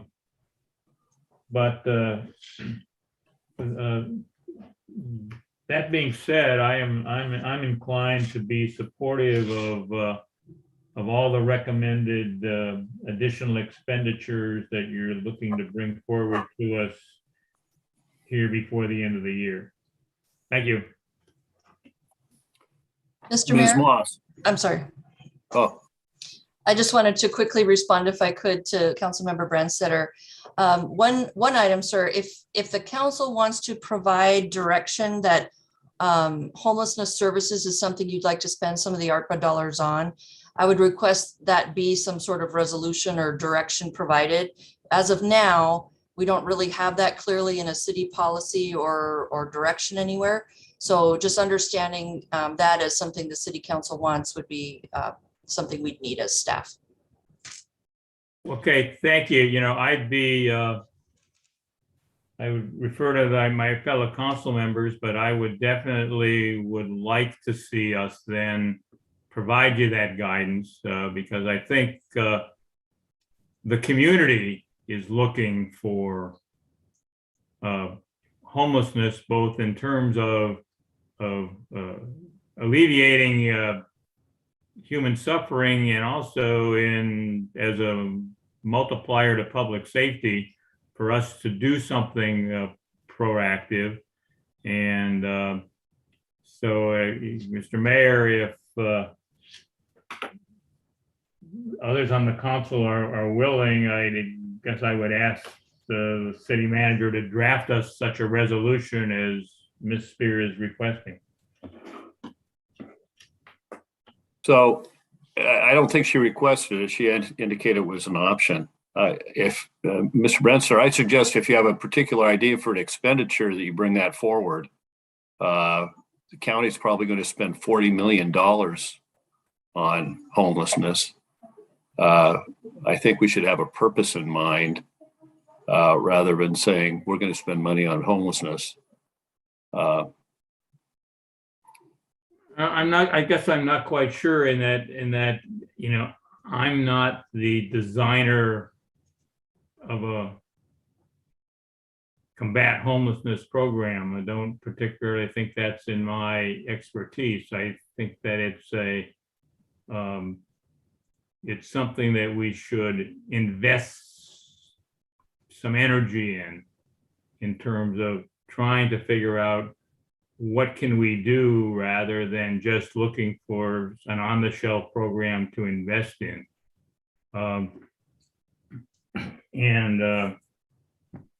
So that if there's something that we need to take in terms of council direction to ask that options be explored, that's what I would want to do. I'm not sitting here right now with a well-formulated idea, only a perception of a problem and an expectation of the community.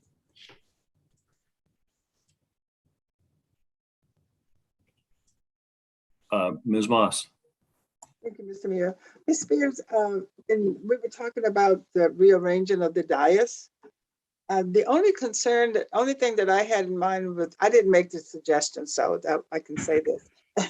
The only complaint we've heard was the sound system.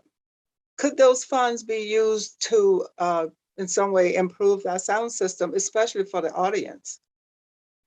The way this is being budgeted, if it were to go forward, is that it is a use of ARPA dollars for government services. And that's part of what ARPA was intended to do, which was to allow governments to do some of those things that they would have otherwise done had COVID not happened.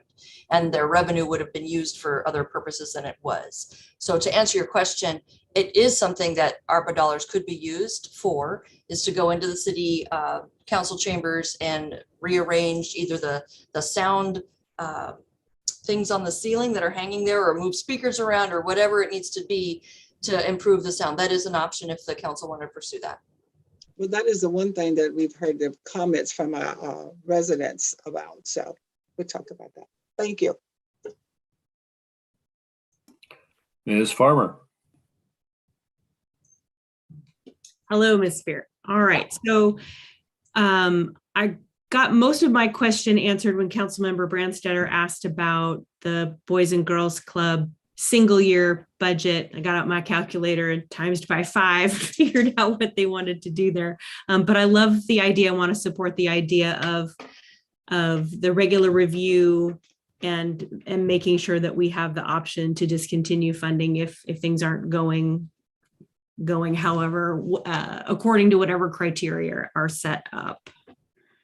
To that end, it made me wonder about the model supported by the Community Services Advisory Board and the role that Mr. Humphreys plays as a staff member in making site visits and reviewing those regular progress reports.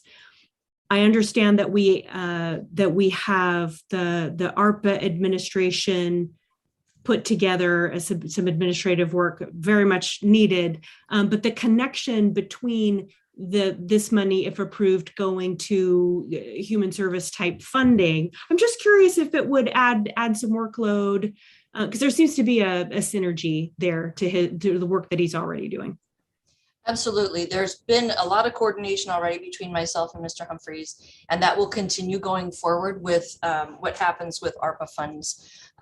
There is a lot of overlap between what he may be doing on a site visit versus what the ARPA program coordinator might be defined as having as a job duty. So they may be tag teaming at some point, going to a site together, for instance, to do some kind of visit, or one is doing the work that the other doesn't have time to do that day, kind of thing, where they're sharing some of that overlapping responsibility. There will also be just regular, and there have been regular touch bases for the various key staff that are involved with how the ARPA funds are being spent already or could be spent between community and economic development, finance, and human services, we're all talking pretty regularly about how what we do already might be adapted a little bit to incorporate ARPA responsibility, or where there's so much more need, we do actually need additional feet on the ground for it. So yes, we are coordinating human services in particular. Excellent. Thank you. You're welcome. I noticed that there was a difference between the Boys and Girls Club application and the YMCA application with how they were going to distribute the money. And as long as I understood it correctly. So it looked like with the Boys and Girls Club, they're 86.5% of their teen clients or clients, it was unclear to me, are BIPOC, 74.9% are low income. So it appeared through the materials that they were going to apply this money, if they were to receive it, to all of the teens attending these programs, based on the fact that the majority of them fit the impact or disproportionately impacted communities. Is that your reading? I think they were slightly differently described. The YMCA has, oh, I hope I don't confuse myself. Yeah, and then the YMCA, basically, they're going to give theirs out via scholarship, and the people receiving the scholarships have to meet one of the 4 criteria of the disproportionately impacted community. So it seemed more of a connection there. Yeah, and this is something that I will be talking to both organizations about moving forward as the contracts are drafted. But YMCA, it was really explicit in what they provided back as this initial description, that they are going to make very sure anyone getting served with these programs qualify under specific ARPA related criteria. The Boys and Girls Clubs doesn't have that amount of detail. They weren't asked to provide it. I mean, so going forward with the contract, we can certainly require, and it'll be included anyway, because ARPA says you have to report regularly. There has to be this type of evidence showing your success. What you're doing needs to be for the purpose of this act and how the dollars were designed to be used. So yeah, all of those discussions, and then the contract will reflect that type of tracking. Thank you. I know that it's a lot more paperwork, but I really appreciate the rigor that that YMCA had proposed. I was also worried that the other method might not pass muster with the ARPA designations. So thank you. Sure. Moving on to the city proposed items, I was curious about the HVAC proposal, and only hazard of my day job. So recently, my state agency did a big upgrade for the Department of Services of the Blind in Seattle, and we replaced some chillers, boiler, and the HVAC, and it had a tremendous impact on the energy efficiency of that building, tremendous. And so not only does it save them now in operating costs, but it also affects the environment. So I was curious, so I have 2 questions. The first is, does the HVAC upgrade impact energy savings, cost savings, and or climate savings? That's my first question, then I'll ask the second one. And I can't answer that for you this evening, but I can certainly get that information from facilities. Awesome. The second part of my question is, where are we at with the chillers and the boiler for City Hall? Because again, the opportunity to if they were old enough and failing, and we were close enough, the ability to save some operational cost and impact the environment would be attractive to me if it would fit within ARPA. Yeah. Well, again, this goes to the question that Councilmember Moss asked earlier, where within the government services category, ARPA is intended to help local governments perform some of the things they otherwise would have done if COVID had not happened, including things like maintenance on buildings. Mm-hmm. So if there's a decision to be made, whether there are pieces to the HVAC system that could stand replacement for energy efficiency reasons, or it's just simply at the end of its life, that is something that you could consider using ARPA funds for. And the way I got the most recent information from facilities was that part of what you see as this cost is a replacement of the air handlers, because they are just about kaput. I hear you. I deal with this stuff every day. Okay. My last point is I wanted to raise some support for the conversation that Councilmember Brandstetter mentioned with respect to homelessness and what might Lakewood's role be in the next couple of years with homelessness. And we're probably going to be asked to put some money toward something.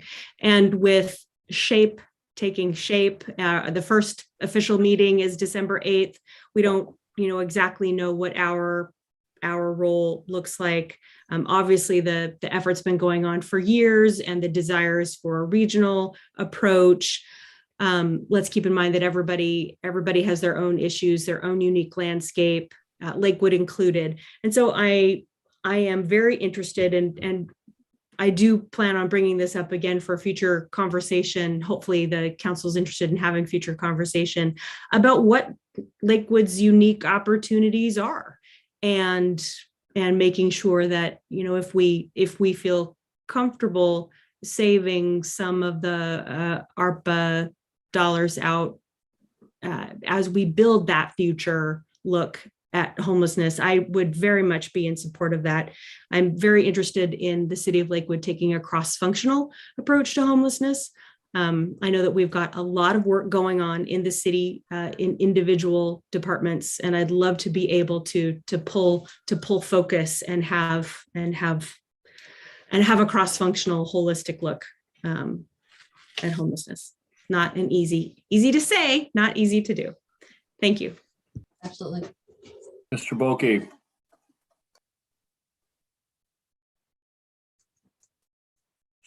Thank you, Mr. Mayor. Tiffany, can you real quickly, in general terms, tell me what we've spent our almost $4.2 million so far on? I know $1 million was for the Comfort Inn. What were the other large items? I can actually bring that up for you in just 1 second, sir. Because I did that math today.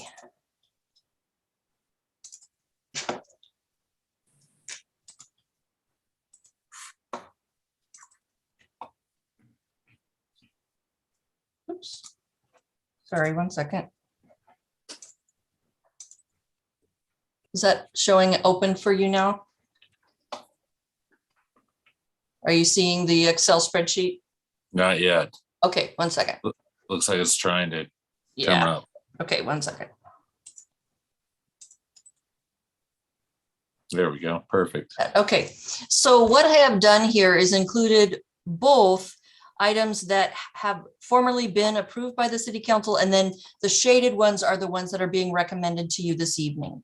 So what you have is the BIPOC Business Accelerator with Pierce County, the Warriors of Change program, the Habitat for Humanity Boat Street project, Rebuilding Together South Sounds 5-year program, the Comfort Inn purchase, the funds for Community Services Advisory Board, the Lakewood Police Department body cameras, support for the Emergency Services Partnership and West Pierce Fire and Rescue. And then for the city so far, the upgrade to the city's website for multilingual services, the youth employment program for 1 year, the 2 city reader boards, and then the indirect costs for program administration. So those things added together would be the 4,100,000 plus. Okay. So, okay, good. That's, I just wanted to remember that background. Thank you. Sure. Any further questions? And we'll move to reports by the city manager. Mr. Caulfield. Thank you, Mayor.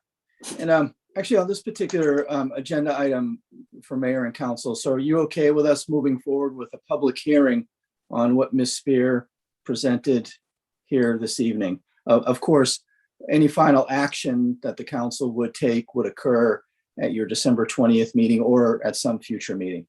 But as far as the public hearing goes, are you good with that? Or are there things that you would like us to remove or even add in? think we could listen to the public and then make a decision. Any objection? Okay. Thank you, Mayor. I just wanted to confirm that. I have a few updates for you this evening. The first is that the Nisqually Tribal Council, actually specifically their chair, Willie Franks III, through their CEO, got back with me late last week. And so he is interested, he and his colleagues on the Tribal Council are interested in having a joint meeting with this body. We did provide them a number of dates. The dates that they have selected is actually next Monday, the 29th at 6 p.m. And it would be a virtual meeting. And we've already identified an agenda and some topics. So my question this evening for the council is, are you good? Are you good with that? Will that work for you? And again, this is at the request of the Tribal Council. If you recall, the mayor and I had an opportunity to meet with them, and they very much would like to have a joint meeting with this body as a whole, and they wanted to do it in November. So that's how we ended up with the November date there on November 29th. And I know I've spoken to a number of you, and so far the majority, I think everybody has said that yes, this is a good date, or for the majority of you, you've expressed that this is a good date. So maybe I'll just let you noodle on that for a second, and then we can come back to that. As Mr. Busich mentioned, some very, very good news from the Transportation Improvement Board, in that they awarded 3 grant awards to the city, totaling almost $4.6 million, including $4 million that will allow us to now move forward with phase 2 of what we call the JBLM North Access Project. And as Mr. Busich again earlier this evening noted, we would be ready to move forward with bidding that out in the early part of 2022, with dirt turning sometime in the spring of 2022. So some great news there. In addition, TIB provided the remaining $440,000+ that's needed for the Steilacoom Boulevard improvements between Weller and 87th. This year, we will continue finalizing right-of-way acquisition, and if we can get that all wrapped up, we would then move forward with construction in 2023. And then lastly, there was this, that they provided a small amount of money, $159,000 in support of sidewalk panels on 59th between Bridgeport and 100th or so. And so they would like to get that done next year. So we'll be able to move forward with that here in the near term. But this is a great job by the Public Works Engineering Department. You know, we had gone a number of years without receiving any TIB grants, and I want to credit Mr. Busich and his team for reaching out to TIB, which is what you can do, and invite them into your city and show them the projects and get some feedback in terms of what you think will work and not work. And lo and behold, we didn't get 1, not 2, but 3 projects funded out of 4 submitted, which is quite extraordinary. So again, some good news there. I previously reported that the Washington State Senate, when they reconvene as part of their short session in January, you know, from our perspective, public hearings, committee meetings and such will be all virtual. Likewise, the House came out with their rules last week, and likewise for their public hearings, committee meetings and such, of which we would be able to participate in, will also be virtual. The Tacoma-Pierce County EDB, the Economic Development Board, held their annual meeting last week. Typically it's in March of every year, but because of COVID, it's been bumped out a little bit. And it was a great meeting. And one bit of recognition for Lakewood is that we were part of one of the excellent 10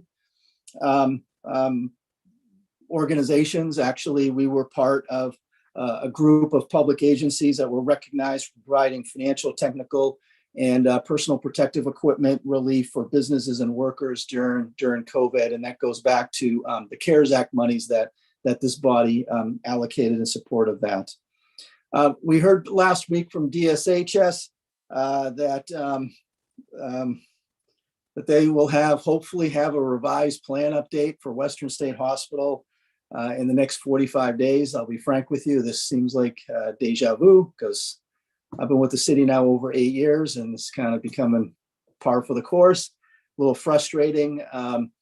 we believe it might have to do with the fact that they have a new secretary that was recently appointed, but that's pure speculation on our part. So we're waiting for a revised plan. That's what I got. So as we get more information, I'll be sure to share that with you. Last week, we had our exit conference for the 2020 audit. And in summary, of course, no audit findings, no management letter, very tremendous positive reflection on this body, as well as all of our staff, particularly our Deputy City Manager, Tao Kraus, and her finance team for ensuring a level of financial accountability second to none, as well as a level of transparency second to none. So to all of you, I offer my congratulations from a policy standpoint. Last Thursday, the Point Defiance bypass route reopened with the resumption of Amtrak services. So our traffic team, I think, was a little curious more than anything, and so our assistant police chief asked them to go out there and measure the train speed if they could. And you know, we've all been hearing that the trains are going to come through there at 79 miles an hour, and that's not to say that they won't. However, for a day or two last week, they were measured on multiple occasions, and the trains were traveling about 55 to 60 miles an hour, so significantly below what the maximum speed of what we had been told they would be traveling at. In addition, they also measured how long the intersections were closed, you know, where the bars come down as the trains go through. And while it varied because of the size of the train or the length or the speed, basically it averaged about a minute. So that's not too bad. And again, I would echo the mayor's comments last week that I too have been very, very pleased and impressed with how Sound Transit has handled this whole situation. And, you know, they were firm for, you know, this whole period of time, and that they were not going to allow resumption until everything had been properly addressed in coordination with Amtrak, the FRA, and WashDOT Rail. So, so far, so good on that front. We had one of our police officers, he had come up with an idea that he thought it would be good that each patrol squad, and we have 6 of them, would you know, begin to use Twitter to put out just basic information on just general squad activities throughout the day. And so that kicked off last week. And so right now, 4 of our 6 squads have an officer who is tweeting on a somewhat regular basis. As we look out into the calendar, again, hopefully the council is amenable to a joint meeting with the Nisqually Tribal Council next Monday at 6 p.m. At the same time, as you look out into next week on December 1st, the Lakewood Police Department will be hosting their 12th annual Fallen Officer Food Drive at the police station. That will kick off at 6 a.m. and go through about 5:30 in the afternoon. So if you'd like to stop on by and drop up some foodstuffs, it all goes to the EFN. It's in partnership with them. In addition, if you'd like to give blood, I know I did provide a link if you'd like to sign up, because LPD is also sponsoring the 5th annual Fallen Officer Blood Drive as well. And that's going to be going on both Wednesday, December 1st, as well as Thursday, December 2nd. And then a week from Saturday on December 4th, this is a virtual event. Association of Washington Cities will be hosting an AWC's Elected Officials Essential. And if you haven't attended that, whether you're a new council member or a very experienced council member or somewhere in between, I always highly recommend taking advantage of this. I think it's about 4 hours long or so, but I do want to point out earlier today, I was taped for a panel on just providing some general advice, particularly for newer council members in terms of managing expectations. And but again, this is a great event. And I know one of the key speakers is Steve DiGiulio, a very renowned municipal attorney. And so again, if you do have the time on Saturday, December 4th, I would highly encourage you to sign up and attend that event. So with that, Mayor, that's my report. And again, kind of the only thing hanging out there is the possibility of Monday's joint meeting with the Nisqually tribe. Thank you. Any questions for Mr. Caulfield?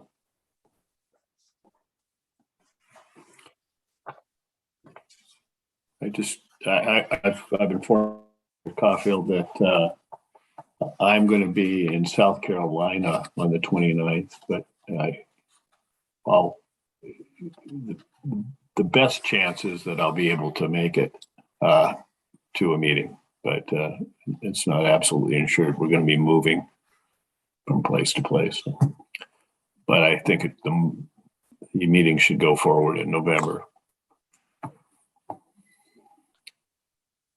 Questions, comments? And we move to, I did have one question. I assume on the December 6th tentative agenda, the swearing in ceremony is for Ms. Bell for the incomplete term. That's correct. What they call the short term, as well as her regular term as well, Mayor. Okay, thanks. Thank you. They didn't change the rules on when council members get sworn in. No, that's right. The remaining council members who were reelected will be sworn in at your first meeting in January. All right. Council comments, Mr. Branstetter.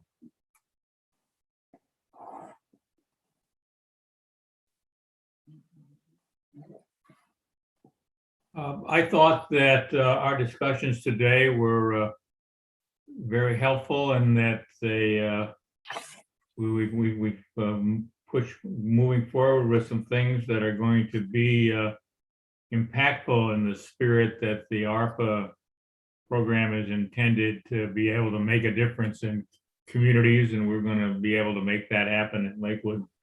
And I'm glad to see that. And I am looking forward to the discussions with the Nisqually Tribal Council. But I'm wondering, Mr. Caulfield, when we will have a tentative agenda, or are you soliciting agenda items? Councilmember Branstetter, the agenda items that we have developed with the Nisqually tribe. First is I would like to just have a discussion with you regarding the renaming of Fort Steilacoom Park, which is a follow-up discussion that they had with Mayor Anderson and myself. And then really, I think the crux of the meeting is to have a discussion on partnership projects at Fort Steilacoom Park. And Mary Dodsworth, our Parks and Recreation Director, has been working with the Nisqually tribe and their representatives on some ideas and options down there, including a recognition for Chief Leshai. And so she would facilitate a presentation on that, and then there would be an opportunity for some discussion between the two elected bodies. The next two items are, I think, just kind of updates. The first is, the city of Lakewood's strong support in leadership, both as a standalone entity as well as a leader on SSMCP in pursuing funding for the I-5 Mounts Road to Tumwater and Nisqually River Delta project. I know as Mayor Anderson likes to comment, a number of years ago, the football was laying on the ground as it related to the I-5 JBLM corridor, and Lakewood picked it up and ran with it. And lo and behold, that's the first project that has been completed as part of the most recent transportation revenue package from 2015. Likewise, I would draw a similarity to this corridor as well, in that really nobody knew about it unless you lived in our general area here. And again, it was Lakewood working in close collaboration with the Nisqually tribe that picked up the ball on this. And the Nisqually tribe has been a great partner on this in terms of providing some outstanding staff support. And I was going to talk with their CEO to see if one of their staff, his name is David Trout, would be willing to give a presentation as well if they thought that would be worthwhile on some of the key issues as it relates to this project. And then the last item is cooperative joint government agreements. And I think as this body is aware, the Nisquallies actually own land and operate a business here in Lakewood, and it's on Pacific Highway South. It's a mini mart and a gas station. And so they provide funding to the city in lieu of property taxes. And it's been going on for a number of years. However, one of the things that the mayor and I heard at the meeting that we attended with them was that they're always looking for other opportunities here in Lakewood. And so this would be an opportunity for the tribe to perhaps outline some of those opportunities that they might be pursuing and how we can partner there as well. So those are the four items that we have, Councilmember Branstetter. A number of years ago, the last time we met, someone from the staff provided us a primer on etiquette, I guess would be and protocols as related to the fact that they're a tribal government and we're a city government and the things to do that. If that piece of paper is still available, if you could share it as a refresher. We will, Councilmember Branstetter. And actually, in answer to your original question, we expect to have the agenda here in the next day or so. I plan on talking with the Nisqually tribe tomorrow morning, and we'll get that out to you hopefully tomorrow end of day or sometime on Wednesday.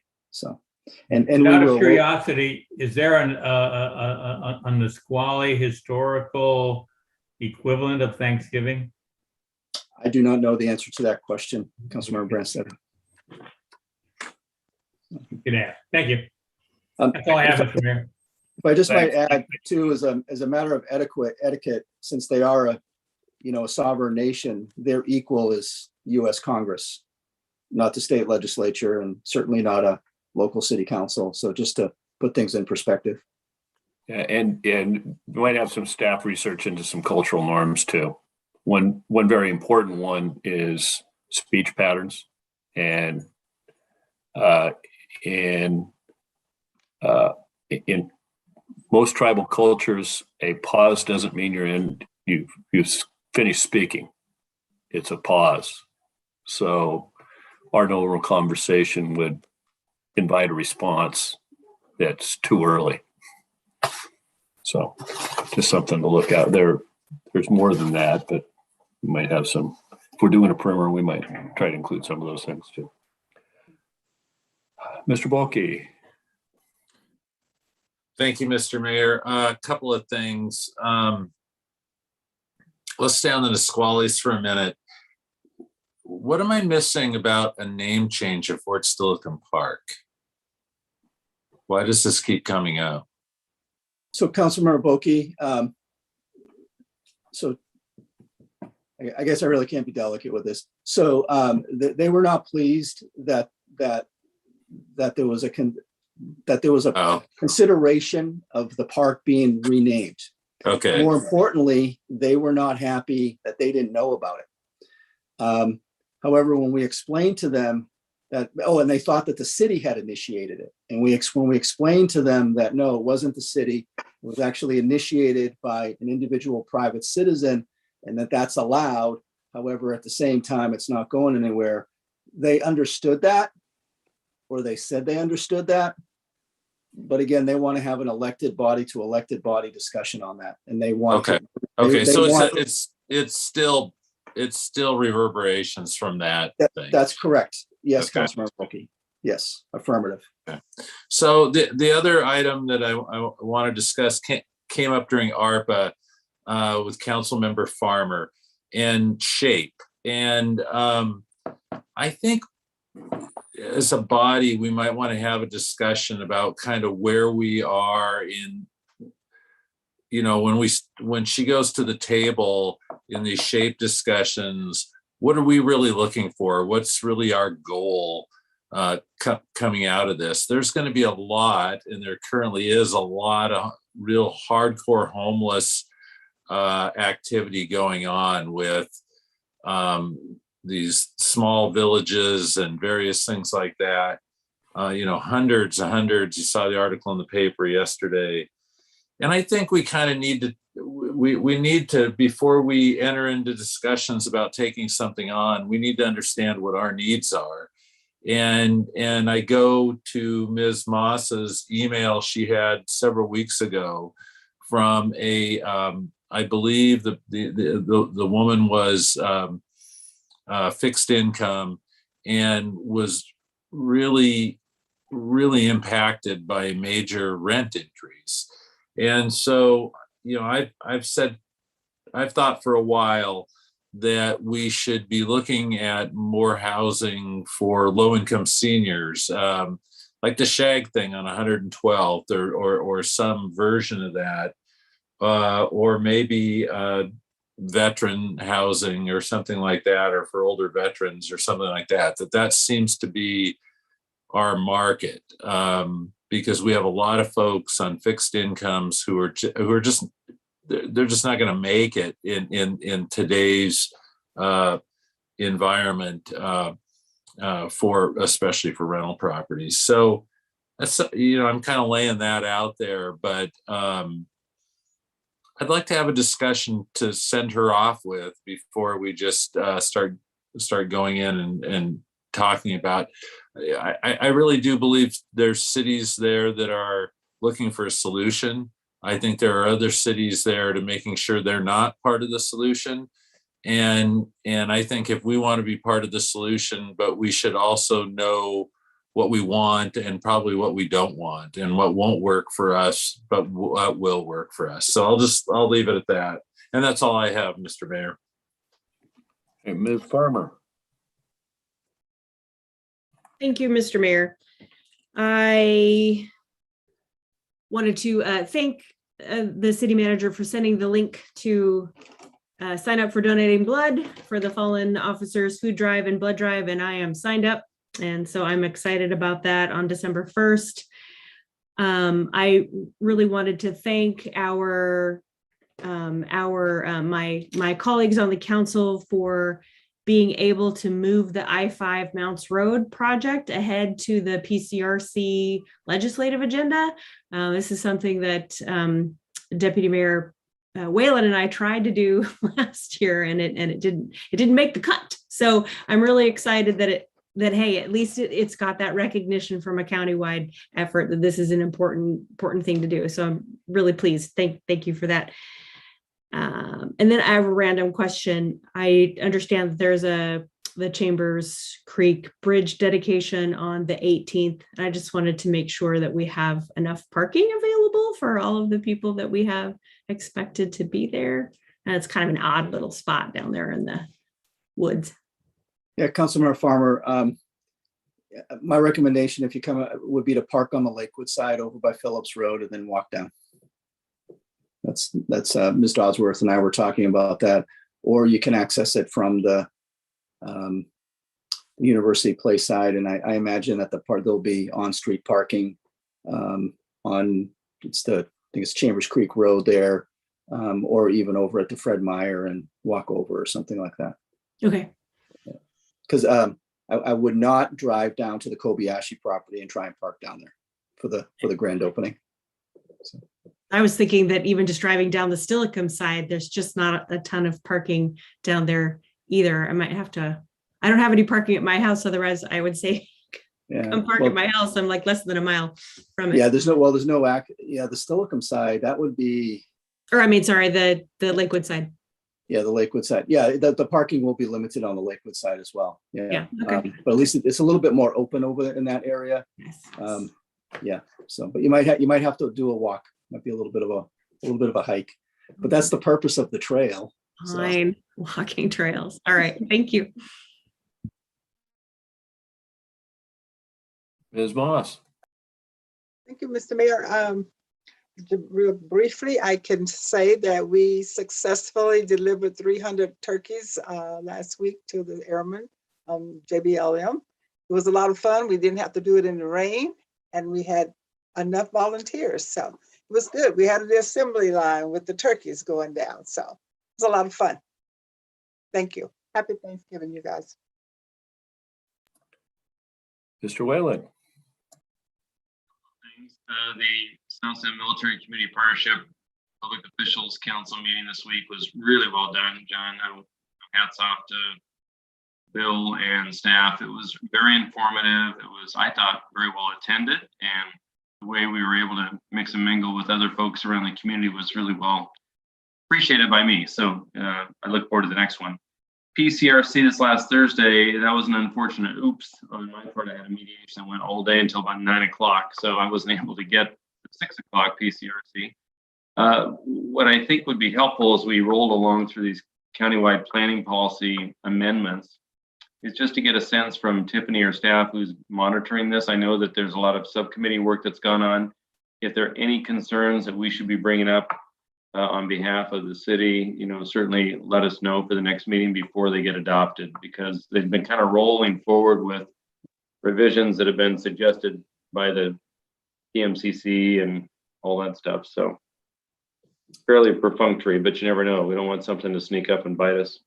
And we are monitoring that, Deputy Mayor Whalen, and we will let you know if something does come up that has an adverse impact on Lakewood. So far, there hasn't been anything. So it's been good to work. Pierce County is always good to work with. We get those issues resolved before they come forward. Great. And then third, I attended a Lakewood Gardens event. They are trying to expand their offerings beyond just a garden, and they've done a good job of getting into music and culture and lights. And their winter solstice lights preview started on the 19th of November and goes through the 28th. It's really interesting. They've got a guy, this is kind of a preview of greater things to come next year in the garden, where they have a light show on one of the large trees there that's interfaced with music. There's a live pianist. It was a 15-year-old from Tacoma School of the Arts on Saturday. He was amazing. And his music is interfaced with the light show. And so certain tones of the piano light up the upper part of the tree, certain tones. It was really cool, and it was well attended. So there are opportunities until November 28th to go out and check it out. It's from 4:30 to 8. Tickets are online. There is, light refreshments there. It's really a nice thing to support, especially because they, like a lot of the neighbors in that area, are experiencing a lot of impact on the road construction. And try as they might, it's challenging to lure folks to come visit the gardens when the roads are just completely torn up. So whatever we can do to support them, make them feel loved, is a good thing. So on the 29th, I will attend that. I'll be there, Mr. Caulfield, for the Nisqually Tribal Council meeting. I would love to perhaps see if Ms. Dodsworth can also bring the barn project overview that we've all kind of attended snippet and information sessions on, because that may be something of value to show them, not just some external project, but some internal possibility for an interpretive center. That, to me, that would be a bigger lift and might be one that would be invited by the city. So that is part of our presentation, Deputy Mayor Whalen. Great. But again, at a very high level.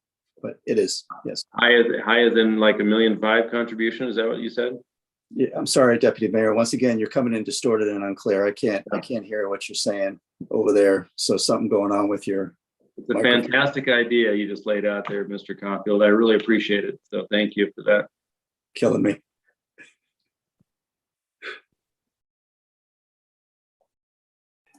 Thank you. That's So it. telling us Lakewood Gardens is branching out and serving light refreshments, right? Yes, exactly. Yeah. Branching out for sure. Pretty cool though. Go and check it out, the music and the light show. It's going to be bigger and better next year, kind of like a mini zoo lights, not quite that kitschy, but it'll be nice. Thanks. SSMCP Elected Officials Council Wednesday was, as Mr. Whalen indicated, I think a success and a tribute to the organizers that pulled off a live event with food and good attendance. It actually was oversubscribed because we had to limit the attendance because of COVID restrictions. A testament to the gravitas of South Sound Military Community Partnership. I was sitting between Lieutenant General Brunson and his wife.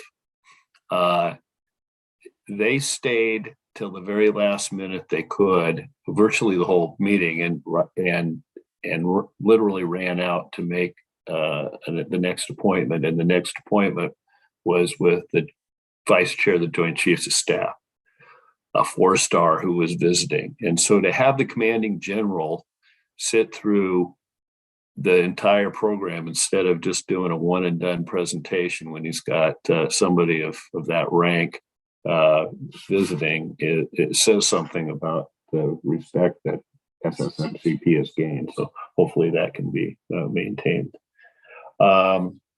I would like to second Mr. Caulfield's suggestion that for the November 29th meeting, we attempt to get David Trout, the head fisheries person at the Nisqually tribe at that meeting. He's exceptional at what he does. And he's very informative. He communicates well. You will learn a lot, even if you've heard him before. And while he's an advocate, he's inherently reasonable and collaborative. So I think that'd be good. A couple of suggestions. We have to watch the way the COVID numbers run, but I'd like council to consider going to in-person meetings in January. We've got some time to watch. It's getting to the point we've got to adapt and live with it. And I think in-person contact has benefits that I have to weigh against the risk and come up with a decision that's current then. I'd also like council to consider possibility of an ordinance to allow for removal of committee members for something other than non-attendance. We have that in a couple of instances, like the Civil Service Commission, I believe. But I think we currently have a committee member who's abusive to staff. And it has to go beyond what you do or don't do coming to a meeting. You know, if somebody does something that's embarrassing to the city or is a disruptive force, I think we should have a mechanism to determine the merit of the complaint and rid ourselves of a negative influence. So we have, and Mr. Caulfield can, I think, fill you in. We have some procedures like that in very limited circumstances, but not for the various committees. Just for 2, I think. So I might be asking for something to be drafted to consider that. Is there anything else to come before the council before we move to executive session? No, not on my end, Mayor Anderson. Mr. Whalen? Have a quick 2-minute break between jumping from one Zoom to the next. Yes, I think, well, maybe we make it 5. We'll recess. I'll call it. We'll give you 6 because it falls even. Now we'll recess into executive session for approximately 20 minutes, beginning. Our 20 minutes will begin at 9:25, pursuant to RCW 4230-110-1G to review the performance of a public employee. The city council is not expected to take any action following the executive session other than to adjourn the meeting. So we will have a recess for a comfort break for 6 minutes and then a 20-minute executive session. We're in recess.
Hello, we're going to extend for 20 minutes. Thank you, Mayor. Thank you.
We have concluded the executive session and we're adjourned.